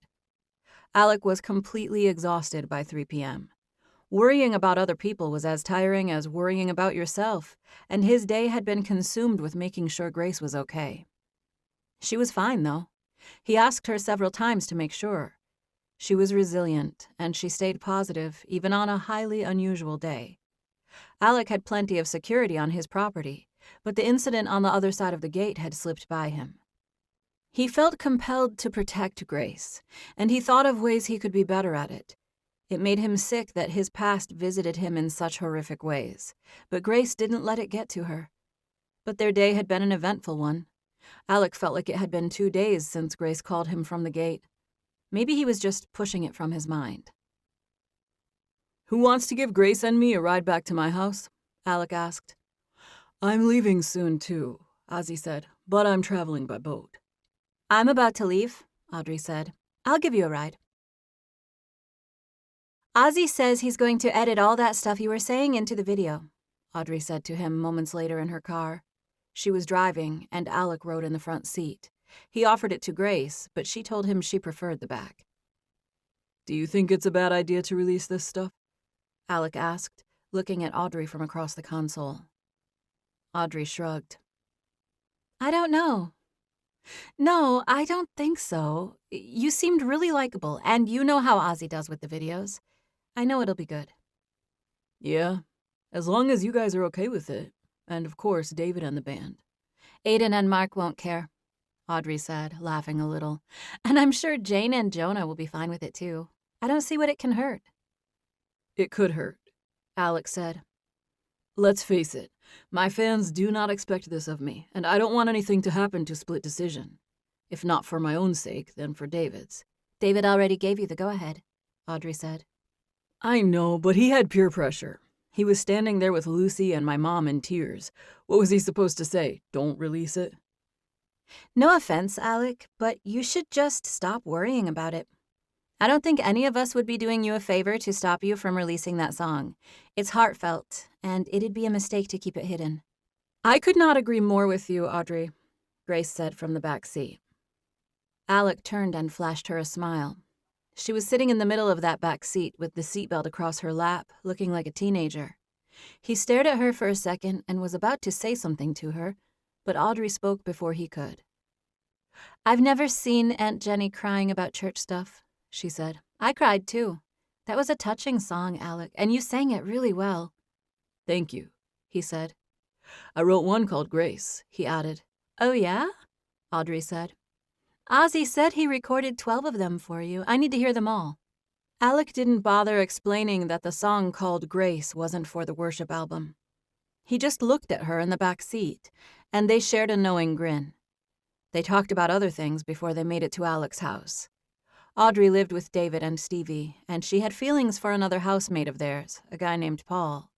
She told Grace and Alec this story about one of the kids in Paul's jiu-jitsu class, and then she explained how ripped he was from doing jiu-jitsu himself. Alec got out first so that he could open the door for Grace. They leaned over and thanked Audrey for the ride, but she left without getting out of the car or going inside. Alec put his arm around Grace's shoulder as they made their way inside.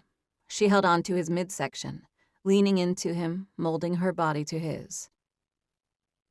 Do you know what's going to happen for the next 2 to 3 hours? Alec asked, pulling back to look at her. What? She said. We're sleeping? She added hopefully. That's exactly what I was thinking, he said. Are you serious? She asked. I was joking, sort of. I'm completely serious, he said, walking with her.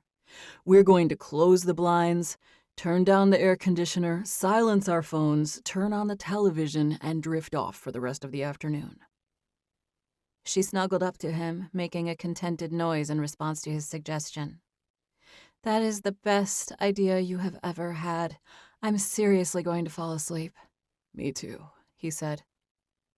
The next few minutes passed quickly as the two of them got situated.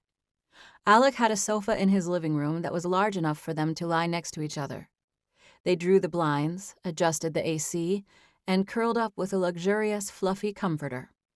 They started a movie called The Sandlot because they had both seen it many times before, and it was a comforting choice. They were both asleep within 20 minutes. Chapter 17. Grace. I woke up once during my nap and realized dazedly that I was on Alec's couch. I was wrapped in his arms, and I didn't move or even fully exit my dreamy, sleepy state. I was physically wiped out, exhausted to the point where I felt drugged. Then I woke up again sometime later. This time, my head was resting on Alec's chest. He had traded his button-up shirt for a t-shirt when we first came in, and I had made myself at home on it. His chest was muscular and warm, and it was the most heavenly pillow I could imagine. I felt far less dazed than I had before, but I was still groggy as I came out of what had been a deep sleep. I pulled some of my weight off of him, trying to move slowly so I wouldn't wake him up. "Hey, my love," Alec said, feeling me move. "Hey," I said, picking my head up to look at him. I was sleepy. "I know," he said. "I was too." "What time is it?" 5:30. 5:30 at night? I said, jolting up and looking around a little. Alec laughed, pulling me in, holding me again.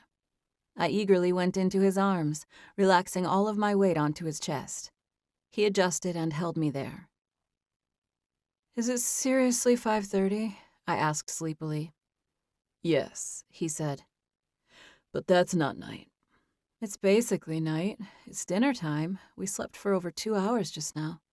Did you sleep that whole time?" "Almost," he said. We were quiet for the next few seconds. "I love you," I said sleepily. "Come here." It was 2 words that technically meant that I should come to his proximity, but I was already very much in his proximity, and it was obvious that by "come here" he meant "kiss me." I stretched upward, letting my mouth touch his. Lying there, being in Alec's arms, it was the most natural place in the world. "I love you too," he said after we kissed. Then he added, "Ozzy's been working on that video for the last few hours." "What's that mean?"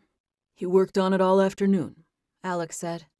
"He took it home and reworked that song, splicing audio and video from this afternoon into the other video he recorded. It's really cool. He already finished it and emailed it to me. He was asking me if he could release it on Mac's YouTube channel. I guess Mac liked it and wanted to post it." "What did you say?" "I haven't answered them yet. I got the video from Ozzy 15 minutes ago, but that text about Mac posting it didn't come in until just now, right before you woke up. I haven't texted them back yet." "Have you been up for 15 minutes and you just stayed still because I was laying on you?" He laughed and his chest shook. "Is that all you got out of that conversation?" "No, definitely not. But have you been up that long?" "Yes, I've been up for like an hour." "And you just laid there?" "Yes. I'm comfortable with you on me, Grace." I curled into his chest affectionately, thanking him for being so sweet.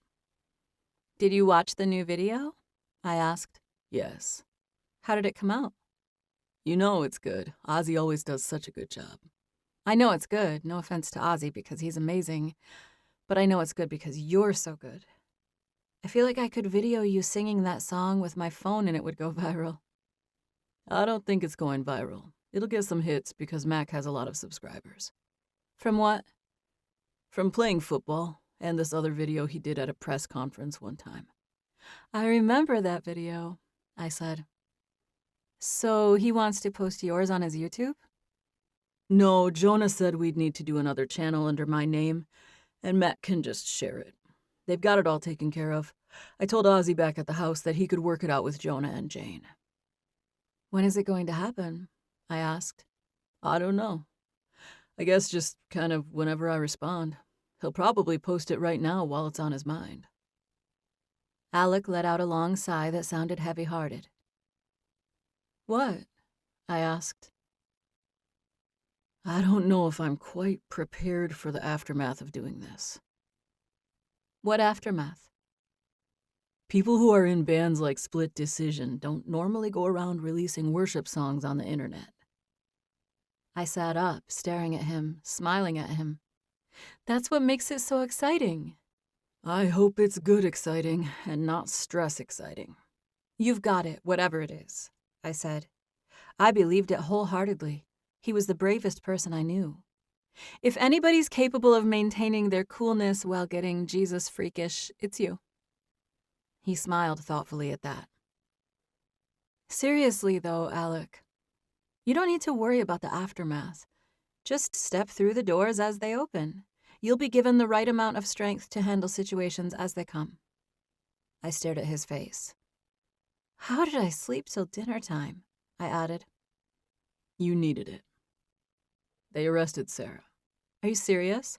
Yeah, the detective called and talked to Jonah, and Jonah texted me the conversation.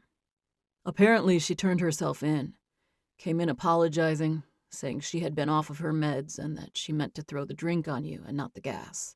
She said she didn't know what happened. There wasn't even a drink involved, I said. I knew she was lying, but I was thankful she was in custody. Jonah said they're holding her for questioning and that they'll work it out with my lawyers. I think we'll be able to get by without taking the stand or anything like that. It would be wonderful if that could happen, I said. Yeah, I don't think it's over yet, but it seems like good news so far. I nodded. I agree. I'm glad it wasn't more of an ordeal finding her. He made a sound of approval in his chest, and I heard it clearly since I was lying directly on it. I sat there in silence for a few long seconds. Wow. A lot happened while we slept, I said finally. I was thinking that too. I'm glad we took a nap. It almost feels like a new day. I sat up, gathering the plush comforter and propping myself onto a fluffy ball of it. Let's go to the beach. What beach? He said. Any beach. A sand beach. We can get some sand between our toes, and then we can get dinner somewhere. I don't have to be up until 9 o'clock in the morning. I can stay till midnight. He reached up to touch my hair, smoothing it and tucking it behind my ear in a slow, patient movement. How much longer till you don't have to go home at midnight like Cinderella anymore? You mean spend the night? Yes. I know it doesn't make much sense, seeing as how we already... But I'm going to wait, until we're married, to even spend the night. He grinned at me like he was amused. I know you're not spending the night until we're married, Grace. I'm asking when we're going to get married. I stared at him. There was a burning flame inside of me. I loved Alec with all my heart. I wanted to fall into him and physically become one person. We can whenever, I guess, I said in a dazed tone. This morning, on my way over here, I was feeling intimidated. I was planning all sorts of things I could say to you to make you know how I felt. This morning, I came over here as your friend. And now I'm waking up in your arms and you're casually mentioning getting married. I'm not casual about anything, he said. There's nothing casual about me saying I want to marry you. And I wasn't trying to be your friend this morning either. I've been over that friendship thing for months now. I was just waiting on you. Are you mad that I took so long? I asked, staring down at him. I'm definitely not mad, he said. I deserve to wait longer than this. I gazed down at him as he was lying on the couch, and it was a spectacular view. His t-shirt was tight and thin, and I saw the lines and shape of his body even though I wasn't looking directly at it. I met his eyes for a moment, and then I studied his face. The two of us sat there and looked at each other for what must have been a full minute. Finally, I reached out and put my hand on his chest. You don't deserve anything, I said. You can stop saying that. You don't need to be punished for choices you made when we were kids. I made them up until a year ago, but thank you for the forgiveness.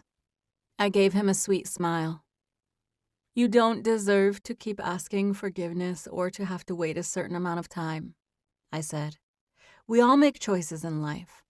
And our choices, the good, the bad, and the ugly ones, they led us to this very moment right here. This is not an ugly moment.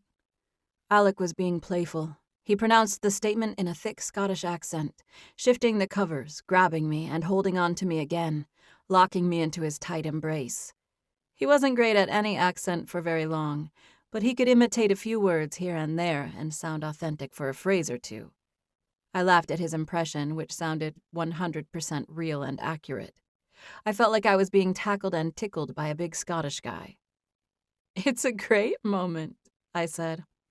The best, he agreed. Now let's go and I'll take you to the beach. I moved to get off of him when he said that, but he didn't let me. He didn't unlock his arms. I relaxed, not resisting. I'm good with staying here, I said. We can go. I was just messing with you. You can get up now. I knew Alec well enough to know that he was tricking me again. He was going to hold me if I tried to get up. I could tell by the teasing tone of his voice. I don't want to get up, I said, letting my body go totally relaxed and limp. I was planning to take him by surprise and lie limp until one special moment when he was least expecting it, and I would slip out of his arms and tease him that he had lost concentration. But before I could do it, Alec said, "Come here." Again. He said it in that exact same way he said it before. I lifted my body enough to lean up and kiss him. It would never get old, the act of kissing this man. I would never tire of it. I had no trouble with never loving another person. I was eager to never love anyone else. I kissed Alec back, letting my mouth stick to his.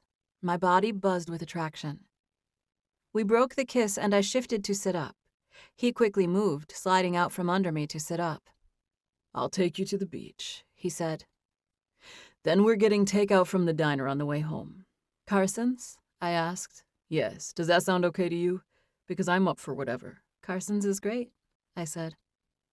I'm going to ask you to marry me sometime soon, he said. Okay, I said, laughing a little. I'm asking you if I can ask you, he said. Yes, I said, feeling taken aback. Are you going to say yes? Yes, I said slowly, smiling a little. He grinned and shook his head at me as he stood up. Oh, you're getting asked. Not in front of anyone, I said. Really? He said.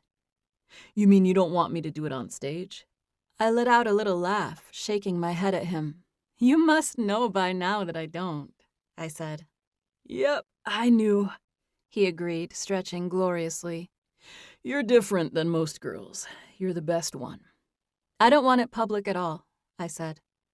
What would you rather between doing it in front of family or just the two of us?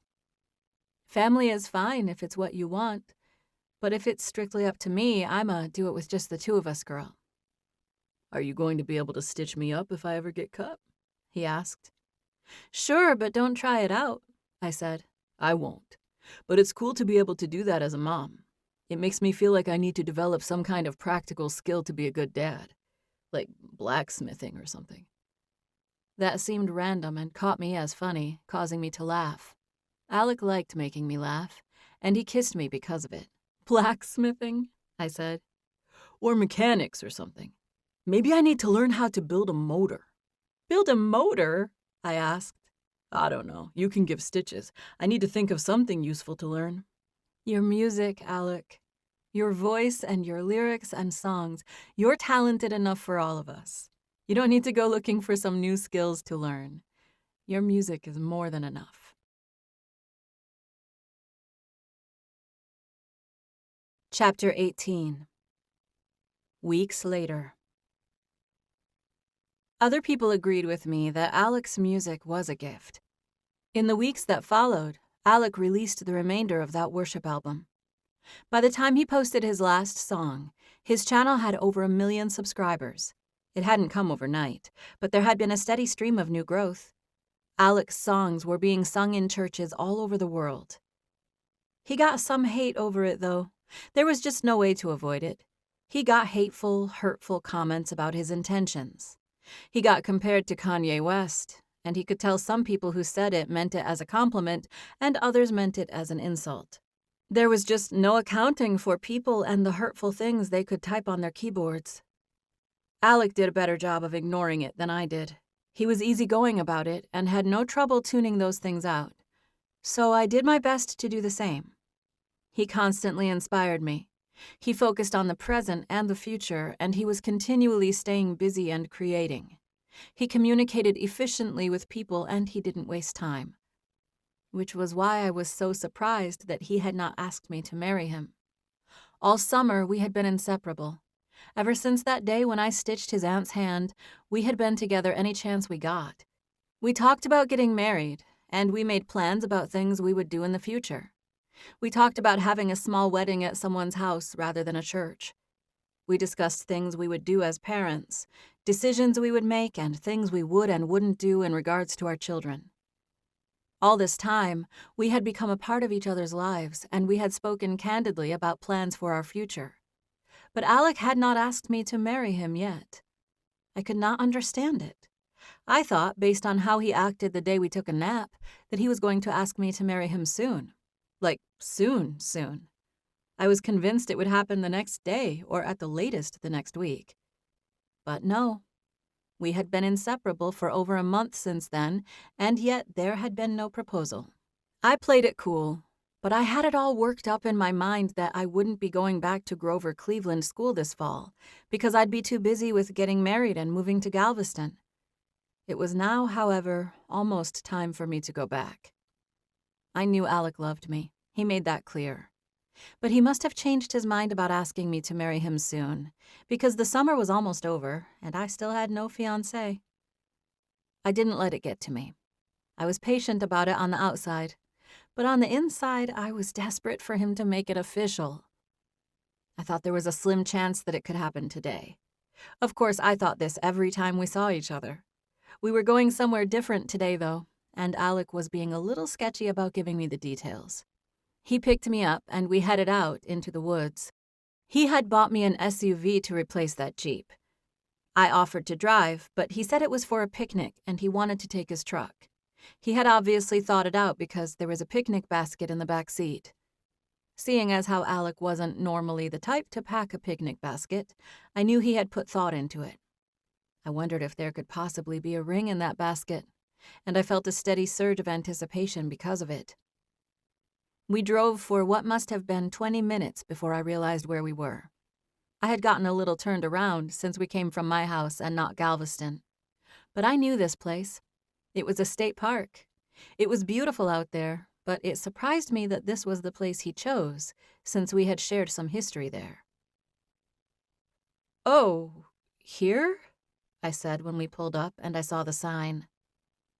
It was the place where I first gave him my... It was a significant place with significant memories. I had no idea what he was doing, but my heart raced. "Are you okay with it?" he asked. "Yeah, definitely," I said, trusting him. I remembered that night and all the feelings that went with it. I had a few flashes of the aftermath, and then I felt Alec's hand touch my arm. I looked at him. He was so handsome. His hair had grown out a little, and I smiled and reached up to touch the side of it, letting my fingers lace through the hair above his ear. "I brought you here, Grace, because I thought it was fitting. You taught me an important lesson. Nothing is too ruined to start fresh. Things can be made new. You taught me that. We can have new beginnings and a fresh start with things." I wholeheartedly agree with that, I said, nodding. I would love to have a picnic here with you, Alec. This was a great idea. I smiled at him and grabbed the handle of the door to his truck, assuming that we would get out. "Don't get out yet. Hang on. I'm still talking to you." I turned and faced him, and my heart began pounding. Alec had brought me out here to propose to me. I could feel it. I glanced in the back seat, but Alec didn't move to get any ring box out of the picnic basket like I thought he might. "I thought of this place, and I wanted to make new memories out here. I wanted to start fresh out here. I nodded. I agree with that, I said, trying not to seem too eager. I'm up for it. He reached out and I gave him my hand. I know you didn't want to worry about planning or making a big deal with an engagement and wedding. So I just thought I'd take care of all that. Okay, I said, not fully getting what he was saying. Yeah, I'm fine with you asking me to marry you anywhere, even right here in the front seat of your truck. Well, then, I'm asking you, he said. He leaned over me and pressed the button to open the dash compartment. It popped open, and I saw a ring box sitting there on top of the owner's manual and his insurance documents. Alec reached in and pulled it out, handing it to me. Oh, wow, I was hoping this was what we were doing here, but I thought it was in the picnic basket. I took it from him. I opened it as he spoke. It's not a picnic in that basket. No? What is it? Oh, Alec, this ring. There's something else you should know, he said. But I was distracted by the gorgeous rectangular diamond that was shining in the box. What is it? I asked. My question was so absent-minded that Alec laughed. What's what? Alec said, testing me. What were we talking about? I asked, tearing my gaze from the ring. Go ahead, he said, smiling. I want you to try it on. I slipped it onto my finger and inspected it for a second before looking at him with tears in my eyes. What were you saying? I asked. Do you like it? I love it so much, I said. I'm having trouble holding it all in. I feel it on my finger and it doesn't seem real. It still doesn't seem real. I looked down at my finger, my heart pounding, my hand shook. It was real. This was really happening. It was the moment that I had dreamed about since I was 15 years old. I know how you aren't much on being the center of attention, he said. You had already mentioned how planning a wedding would stress you out. Yeah, but I don't want you to have to worry about me, I said. I know you want your family there. We'll figure it out. We'll make it happen. I already did. My family's here.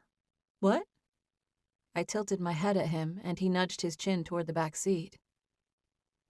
There's a dress in the basket. What? A dress. A wedding dress. It's in the basket. Yeah, I heard you say that, but why is it in there? Oh, yeah, I'm sorry. I should have explained that first. That's what we're doing here. I thought maybe you'd like it if I took all the dread and worry out of planning a wedding and just surprised you with one. We're getting married right here, right now. Is that okay? Some women would have panicked. Some would have thought of all the things that were wrong with this. I had on no makeup whatsoever, and my hair was decent at best. Not me, though. Alec knew me well, because I actually loved the idea of a surprise wedding. This whole thing felt perfect to me. I think you're really smart for this, I said, staring at him and nodding. He grinned. I know. I knew you would like it. Are there people here? Yes. At this park? Yes. How many? 100. Oh my gosh, seriously? Yes. My parents? Yes. My brother? Yes, Grace. And my parents and brothers and lots of other people. Just family, really, but it's about 100 people. I blinked at him. Is this really happening? His smile broadened. It really is. Am I marrying you today? I asked. I hope so. I leaned forward and kissed him on the cheek. I am, I said. When is it supposed to happen? Now. Everyone's waiting in a little clearing down the trail. I think I know the clearing, I said. Yeah, you do. I love you, I said. I love you too. I bit my lip. I'm nervous. No, it's casual. They're all just hanging out. Your parents are watching out for us to get out of the truck. Your mom will help you into your dress, and you can walk over there on your dad's arm. But don't be nervous. Just chill out and do what they tell you. I'll meet you over there in like 5 minutes, and we'll get married and eat some brunch with our families and get out of here. The whole thing will only last an hour or two. I stared at him, feeling stunned. This is the best day I've ever had, I said, not breaking the stare. Alec smiled at me. How in the world did you wait for me? he said. I think about how close I was to throwing this away. I think about that window of time that needed to stay open till I met you again. What are the chances that you'd still be single, Grace? I feel like God supernaturally saved you for me. I think he did too, I said, having no other way to explain my total lack of interest in anyone else. Thank you, he said, touching my arm. He stared at me, and then he took my hand and lifted it, grinning at me before he kissed it. Are you good? He asked. Is this all okay? Yeah, I'm amazing, I said. I was wondering what was taking you so long to ask me. He laughed. My mom mentioned that she thought you might be the type who didn't really care what kind of wedding you have, and would just as soon let other people plan it. I agreed with her, so I made it happen. I decided not to even ask you until we were about to do it. That's crazy. I feel crazy right now. I pinched my own forearm. Pinch me, I said. We're both awake, he said. And I'm about to marry you. Like, marry me? He nodded. With a preacher and everything, and music. There's music? Yeah, you'll see. It'll be fun. You're going to like it. He kissed me. I love you. I'll see you in just a minute. He opened his door and climbed down, taking off past the front of the truck and toward the trailhead. Ours was the only vehicle in the small parking area, but I didn't let myself think of the logistics of guest parking. What in the world was going on? I tried not to panic, but goodness.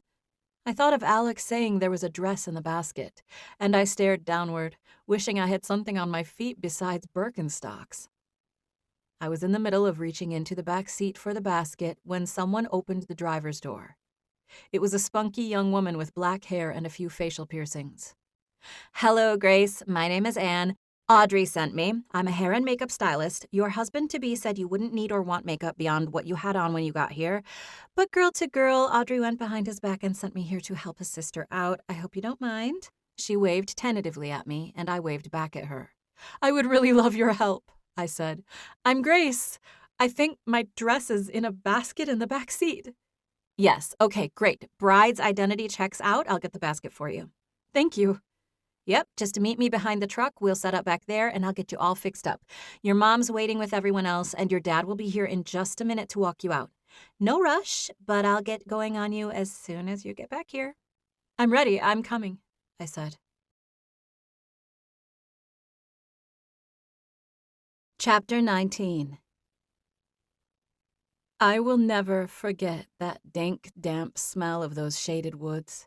It was broad daylight, but it was shaded under the canopy of trees. I loved being in the woods, and I missed that feeling since I had always lived where everything was wide open. I took in the smell of the shade and trees as I walked down the path on my father's arm.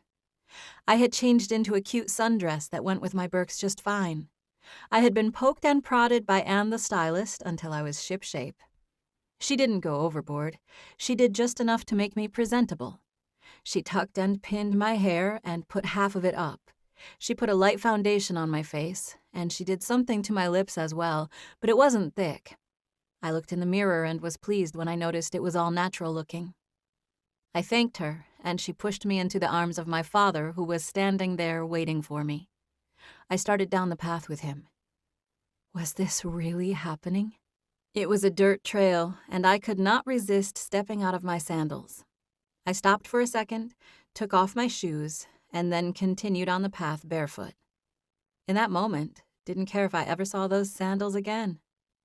I smelled the damp forest air, and I walked along the path, loving the feel of the warm earth beneath my feet. "Why'd you leave your shoes?" my dad asked as we walked. "I don't know," I said. "The whole thing feels kind of surreal anyway, like I should have bare feet, don't you think?" "I think it's fine if that's what you like," my dad said. "Are you marrying us, Dad?" "No, Alec asked me if I wanted to be the one to officiate. But I told him I'd just give you away and watch the rest of the ceremony. He had everything worked out with his family. He has people who work for him, too. They have it all planned out. Your mom and I just had to show up." "Well, thank you for that," I said, laughing a little. "You're welcome. You're our only daughter. We wouldn't miss it for the world," he said, taking me seriously. We walked down the shaded path. I hadn't been to this park in such a long time that everything felt new. It was new. It was a beautiful life lesson on my impromptu wedding day. The small clearing was on our right, and I turned the corner to find that it was full of people. I could see some of them through the trees as we walked, but I didn't realize how many there were till we made it to the opening. There was a huge group of people, all standing up. I looked out at the different faces, feeling overwhelmed but happy. There were parents, cousins, aunts, uncles, and friends. They turned to look at me, and all of a sudden, the record screeched to a halt. I didn't even realize there was music playing until there was a sound of an actual record screeching to a halt, after which the music stopped. The crowd started murmuring and then moved and parted dramatically. They parted down the middle like the splitting of the Red Sea, creating a tunnel of people. I felt like I was in a dream. Alec was at the end of it, playing a keyboard that had been strategically set up on the far side of the clearing. I tried to move forward to go to him, but my dad stopped me, tugging gently on my arm and holding me in place. I glanced at my dad before looking down the path to Alec, who was on the other side of 100 people. He stared at me as he hit notes on the keyboard. It was a gorgeous melody, a slower version of the melody of my song, Grace. He sang.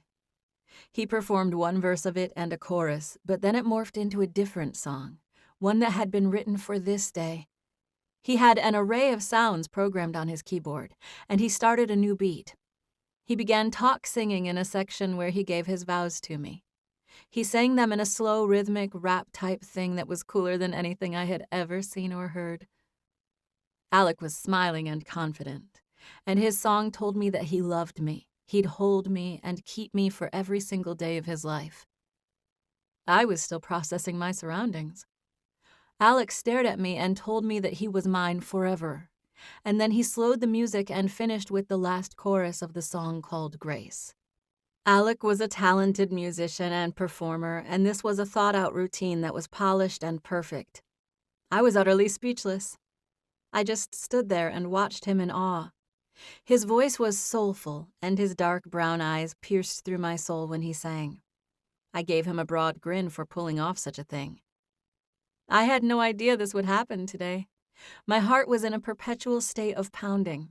A pounding heart was my new normal today. Alec hit one last note, and all at once, like an explosion, the people who were lining the path all reached out and threw petals. The song ended, and white rose petals filled the air in front of me before falling to the ground like snow.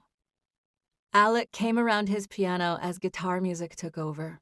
I could tell he was headed for me, and I let go of my dad's arm and went to Alec as fast as my bare feet could take me. We met in the center of that impromptu aisle, and everyone cheered when we converged. He kissed me. He kissed me so unapologetically that for a few seconds, I couldn't see or pay attention to anything else.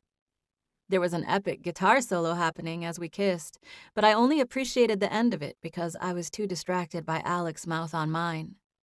The live electric guitar was, no doubt, being played by his brother. It was wonderful and surreal. The whole crowd was standing around us. There were no chairs at this wedding. They naturally circled around us, closing the gaps and leaving about a 10-foot space. David was at the back of the crowd, continuing a slow, wonderful song on his guitar. My heart had never been so full. Different people commented different things as they moved to circle around us. A few got on to Alec for kissing me before we finished the ceremony, but they were only kidding around. Alec was never one to follow rules anyway. Kissing me early was to be expected from him. Was it early? I wondered. I had the thought that maybe the song was the wedding and now it was over. Just then, a guy named Jacob came forward. He was the pastor of one of the biggest churches in Galveston, and I knew we weren't done once I saw him get everyone's attention. Okay, so Alec told me that if we get this far, I must make it quick. We have music and snacks for everyone after I say a few words, and then we'll let this lovely young couple go home or wherever they'd like to go on their wedding day. He gestured to us. I've spoken with Alec extensively about this moment. They're both ready for it, and he wants me to make sure you all know how special it is to him and Grace that you all took the time to be here this morning. They cheered, and he kissed me again. David was playing our soundtrack, and obviously he could see us because he wailed on the guitar when Alec kissed me. It was a shockingly good moment. Jacob laughed at us, but then he got everyone's attention again. He looked at me. Alec sang his vows to you in a song, and he said you already said yours to him. I've talked with Alec enough to know that you both know where each other stands in this relationship and before God. So, without further ado, Alec, do you take Grace to be your wife, to live together in holy matrimony, to love her, honor her, comfort her, and keep her in sickness and health, forsaking all others, as long as you both shall live? Yes, I do, Alec said, holding on to me by my waist. And do you, Grace, take Alec to be your husband, to live together in holy matrimony, to love him, honor him, comfort him, and keep him, in sickness and health, forsaking all others, as long as you both shall live? I definitely do, I said. Alec ducked and kissed me when I said that, and David reacted with his electric guitar. Oh my gosh, Alec, could you let me get the rings on your fingers, pal? Jacob asked, teasing Alec and causing everyone to laugh and react even more. All right, let's get these rings on. Ozzy lunged forward and handed Alec something. It was a ring. He put it on my finger.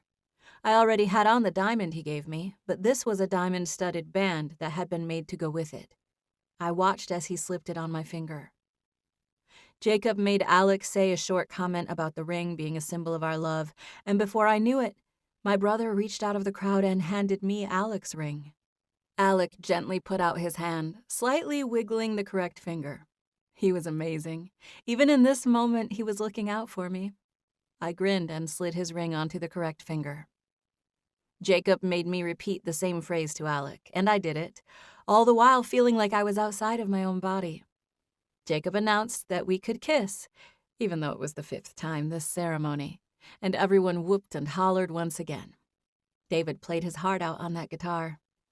It was the rockstarest wedding I could ever imagine, and 30 minutes ago, I had no idea it would transpire. Alec's mouth found mine, and his kiss cut through everything. It cut through the nerves and the surprise. This whole moment was the stuff of dreams. I felt his warm mouth on mine, and it was comforting. He was intentional with his kiss, letting me know he had me through all the chaos. I smiled at him as we broke away, and then I kissed him again. People yelled, and we smiled at each other. Music began playing.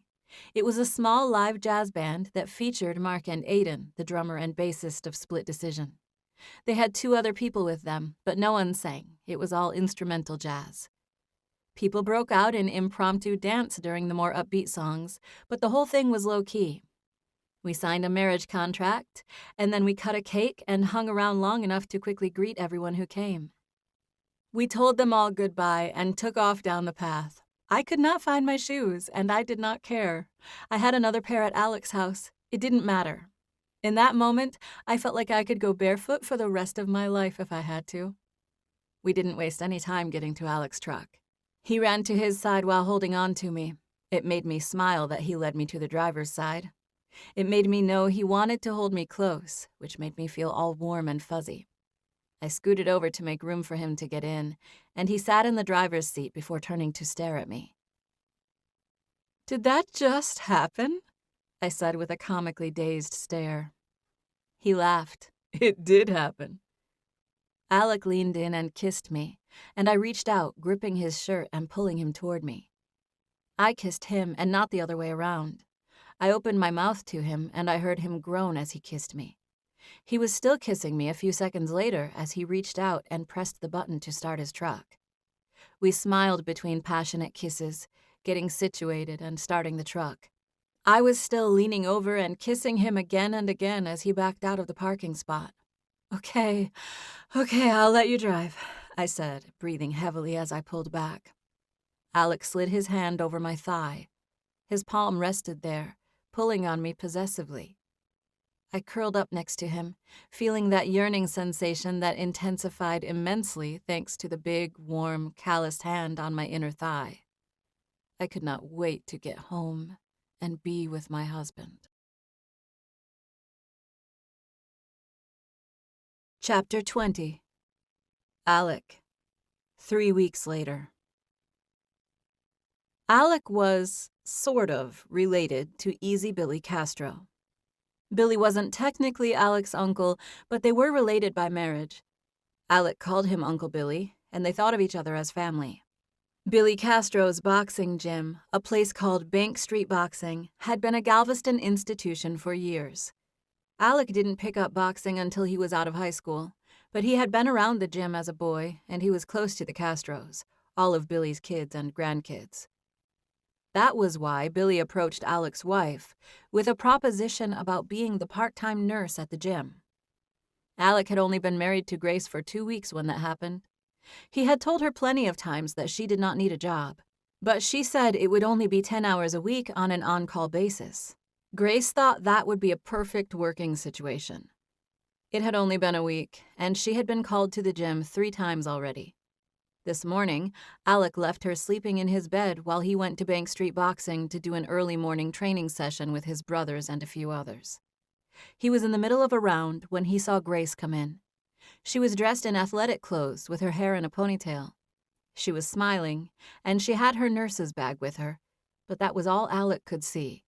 Their rounds were fast-paced, and he was right in the middle of one, so he kept boxing. It was 30 minutes later when he finished and made his way to the front desk. "What's up, Cody? My wife came in here a little while ago, and I haven't seen her leave yet."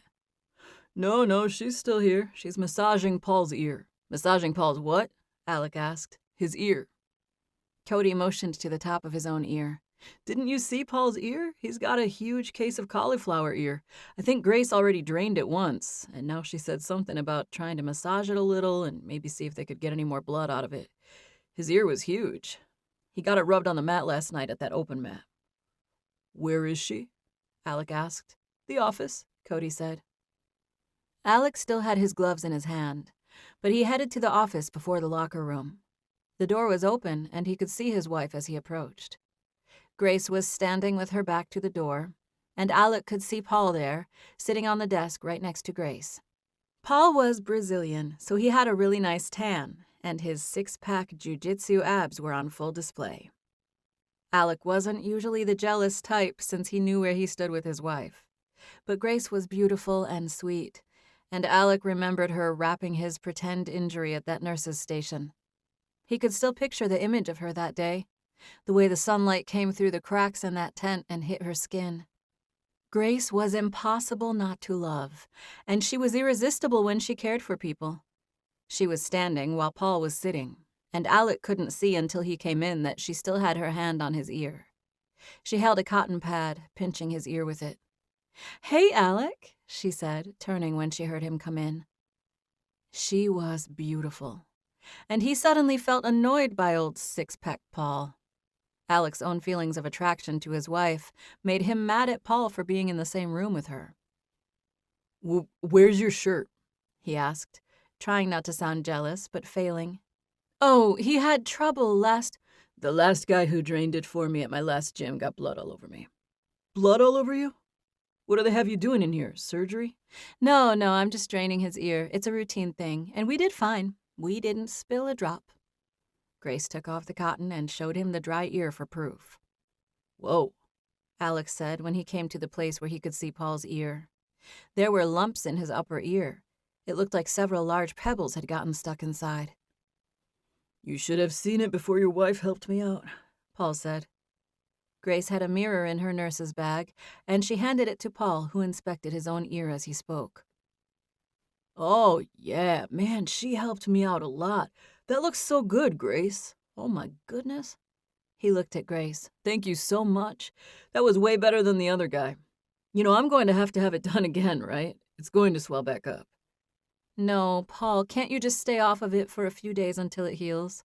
"No, I mean, even if I stay off of it, it'll fill back up.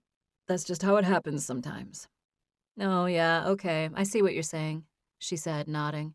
Yeah, just give me a call and we'll figure out a place to meet up if it needs to be drained again. Thank you so much. I can't believe this was your first time. You were so good. Thank you. I try to be gentle. I knew about this injury, but I just never drained one. I wasn't sure what gauge syringe to use. I've seen cauliflower ear once it's hardened, but I knew nothing about the process. Well, whatever you did was great. And guys will tell you to put a clip on it for a few minutes after you drain it, to give it some pressure. I have magnets in my bag. They work the best. Oh, okay, I see, I said, nodding. Paul shook Grace's hand and then turned with a smile to shake Alec's hand. Thanks, bro, for letting your wife do this. She's so much better than my last gym doctor. Glad she could help, Alec said, nodding diplomatically, even though he felt like punting Paul like a football into the next room. Thanks again, Paul said on his way out. Grace looked at Alec as she took off and threw away her gloves. I need to remember to look into those magnets, she said. I was lucky I had syringes on hand. Billy told me we'd have ears to drain every once in a while, but I didn't think I'd have one in the first week. Ozzy had one on his ear recently, but it wasn't nearly that bad, Alec said. He leaned in and kissed his wife, and she came to him with a smile. She smelled like fruit and flowers, and he knew he smelled like sweat. He had been working out for over an hour. He looked down at his own chest when they broke apart. I'm sorry. Don't be, she said. I don't mind your sweat. She licked her own lips. You do taste like salt, she added. He kissed her again because he couldn't watch her lick her lips without doing it. How was your training session? It was good. My back's a little tight, but it loosened up when I got out there. Alec tilted his head at her. What the heck, Grace? He trailed off, and Grace said, What the heck what? What the heck with Paul trying to come in here flexing? She laughed. I had no idea what you were going to say just now. Paul? We already told you about his shirt. He just didn't want to get blood on it. He was convinced I would. Yeah, but I know how it feels to have you nursing me and taking care of me, and then he's in here all single with his shirt off. She stopped and looked at Alec. His hair was damp with sweat, and he had his gloves tucked under one arm. She reached up and adjusted a piece of hair on his forehead. I'm all sweaty, he said, pulling away a little. I don't care, she assured him, drawing even closer. She gestured to her medical stuff. I'm going to glove up again and clean this up. She peered at him again, looking hopeful. He wanted to take her home and eat her alive. You don't have to be anywhere until band practice, right? Right, he said. And that's not till 7 o'clock tonight. Right. Till what time? She said. What? How long does it last? She clarified. We're usually done by 11. Okay. I was just wondering, she shrugged. If you have nothing until practice tonight, that means we have all day to hang out together. That is what that means, Alec agreed. I have to stop at your mom's. She texted me last night about some meat she had in her freezer. I'm going over there to pick it up. I was thinking I could go over there and get it and then meet you back home. That'll give me a few minutes to get in the shower. Yep, she said, already cleaning her mess. I'll come find you. You might still be in the shower. I never know. Oh, you never know? Alec said with a wide-eyed, mischievous expression. Yep. You never know where I'll find you, she said. Alec gave her a sly smile. I can't promise where I'll be. I'll probably still be in the shower. Epilogue. Grace. 2 years later. Ozzy and Evie were about to be parents for the second time in the same day. They were having twins, and Evie had delivered one and was about to deliver the second. There were quite a few of us in the small waiting room, waiting for the announcement. They gave us a private room so that Alec and David wouldn't get hassled, but it was tiny, and our family was large, and we ended up sitting on each other's laps and some of us standing. Alec sat in a chair in the corner, and I sat on his lap. I was in the chair by myself at first, and Alec was standing next to me, but he moved to sit there with me when the waiting room started filling up. I didn't mind. I preferred to be on his lap right then. He and David were near the end of a 4-month North American tour, and it had been a few weeks since I had seen him in person. This wasn't a scheduled trip home, but the band had 3 days between cities, and the boys decided to use the opportunity to come home and meet the new twins. Alec had only been at the hospital for a half hour. He and David had come straight here from the Houston airport. When do you have to go back? Jenny asked, looking in our general direction since Alec and David were both sitting in this corner of the room. Tomorrow morning, Alec said. I shifted when he spoke because I wanted to make sure he could see his mom, but he put his hands on my lap, holding me in place. I glanced at him with a smile and settled onto his lap again. We have to get back to Miami for some press stuff before the show's there. How much longer till you get some time off? Someone asked from across the room. I wasn't looking that way, so I couldn't see who it was, but it was a female. 3 weeks, David said. We wrap up in Charlotte and then back home forever. Not forever, Audrey said. Till the next tour. But that's TBA, so it feels like forever. How is it being out there on tour? Grandma Laney asked. It's wonderful and terrible all in the same week, in the same day, all in the same 10 minutes. There are extreme highs and lows. It's like a roller coaster ride that lasts 4 months. That's insane, Cody said. I'm glad you got to come home for the babies, Jenny said, even if it's only for a day. Alec tightened the grip he had on my waist, giving me a squeeze and causing me to look back at him and smile. We're glad too, David said. And only 3 more weeks to go, David's wife, Stevie, said. We've been playing arenas on the weekends, and then we go make appearances at these smallish churches on Sundays. We'll set it up where we lead worship for them, churches of 1,000 or less. Who's we? Billy asked. I thought it was just Alec doing that stuff. It's Alec who writes it, David said, but I've been joining him for some live shows during this tour. It's new for me. I've only been playing that kind of music for a few months. He's amazing, Alec said. I love having him do that with me.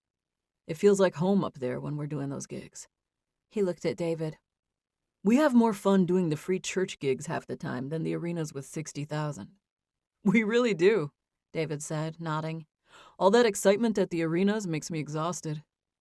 I'll bet you two are ready to get home for the night, Jenny said. We'll get you back there to see Ozzy and the babies as soon as we can. I can't believe we're having another set of twins, Stevie said. Yeah, what are the chances that Ozzy would have twins? Cody asked. A 3rd generation? Does that ever happen? Is it 1 in a million? Does it count as 3rd generation? Mac asked. Yeah, Cody said. Jenny and Josh, and then Alec and David, and now the babies. Yeah, but Ozzy technically isn't a twin, Uncle Billy said. Does it still count as 3rd generation if it's not technically a twin's twin? I don't know. Probably, Cody said. It's still Aunt Jenny, her kids, and then her grandkids. Yeah, I guess you're right, Billy said with a shrug. Any word on the second one? Mac asked. Not yet, Jenny answered. She would be the first one in the room to be notified, and she had been glued to her phone and watching the door, waiting for any word. But just then, a nurse came around the corner. She had already talked to Jenny, so she went straight to her and Sean. Baby number 2 arrived safe and sound, she said. Did you want to hear the gender, or would you rather go back there to meet it? The nurse was barely holding in the news, and Jenny said, Tell us. He's a beautiful baby boy, a 2nd boy. Everyone murmured for a second, but the nurse continued speaking. You can come back with me and meet him now. I know Ozzy said his brothers needed to get in there first, but give us just a minute on that. We're going to get him bathed and measured and make sure Mom's comfortable. Jenny went with the woman, and the rest of us thanked her for the good news and talked amongst ourselves when they left the room.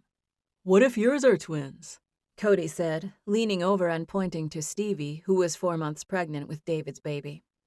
She touched her stomach. It's not twins, she said. She's just 1. It's 1, and she's a girl. We've done 5 ultrasounds already. Ours could be twins, Alec said. He was holding on to my hips, and it was a good thing because I physically jolted in surprise and turned in his lap to look at him when he said it. I had just found out that I was expecting a baby only hours before. I had told Alec the news maybe 20 minutes ago in the hallway of this very hospital when we were standing there greeting each other. We had both just found out. We both agreed that Ozzy's babies were being born that day, so we would save the new information and tell the family later. I did not expect him to announce it only minutes later. That was the last thing I expected. Although I shouldn't have been surprised coming from my rebel husband. I shifted and stared at him with an expression similar to playful shock. "What did you just say?" David asked. Alec reached out and put his hand on my stomach. "I said I just found out that I have a little Alec Jr. in here," he said. "Lil AJ is in here. I just found out like 10 minutes ago." Everyone reacted, saying 20 things to him at once. "The Abramsons are going to have to open a new maternity ward," someone said. "Yeah, and it's not just the Abramsons," Billy agreed. "We've got Kleins, Teagues, and Kings having babies, too." "We seriously do need a maternity ward," David said. He looked at me. "When are you due?" "Why? Do you plan on having it built by then?" Mac asked, joking around and causing people to laugh. "Probably 9 months," I said to David.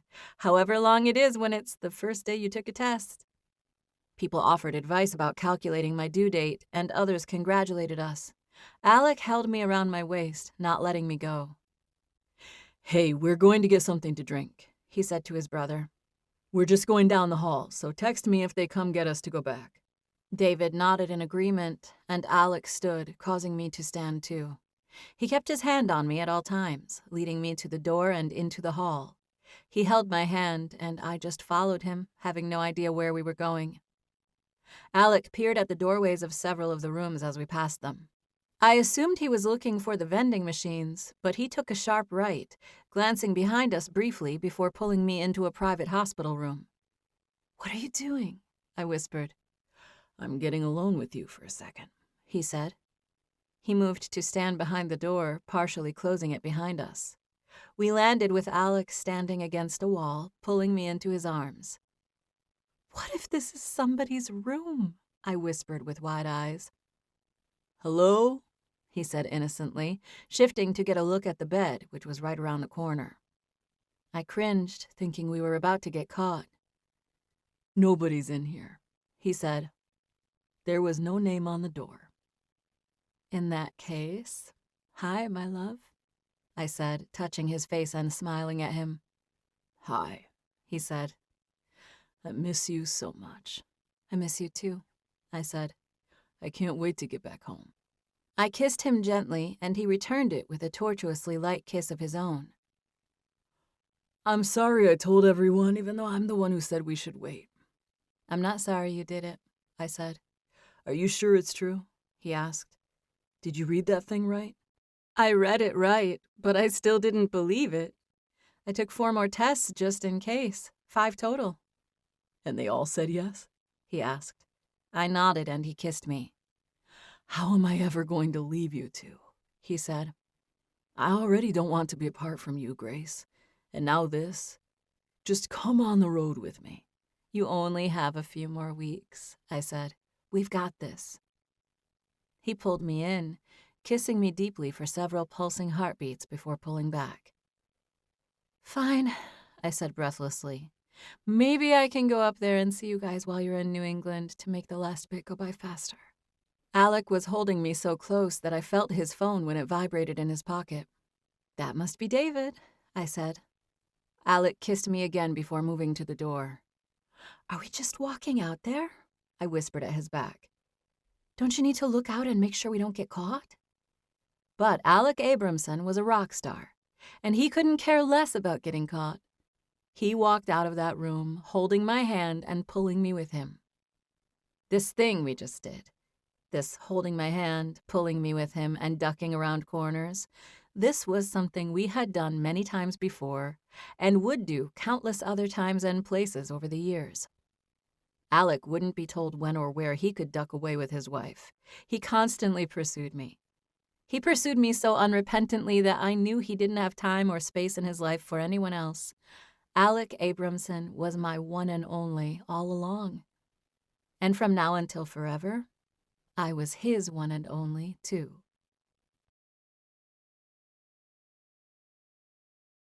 This is Kate Rudd. We hope you have enjoyed this unabridged production of B-Side by Brooke St. James. Text copyright 2024 by Brooke St. James. Production copyright 2024 by Brooke St. James. All rights reserved. Thank you for listening.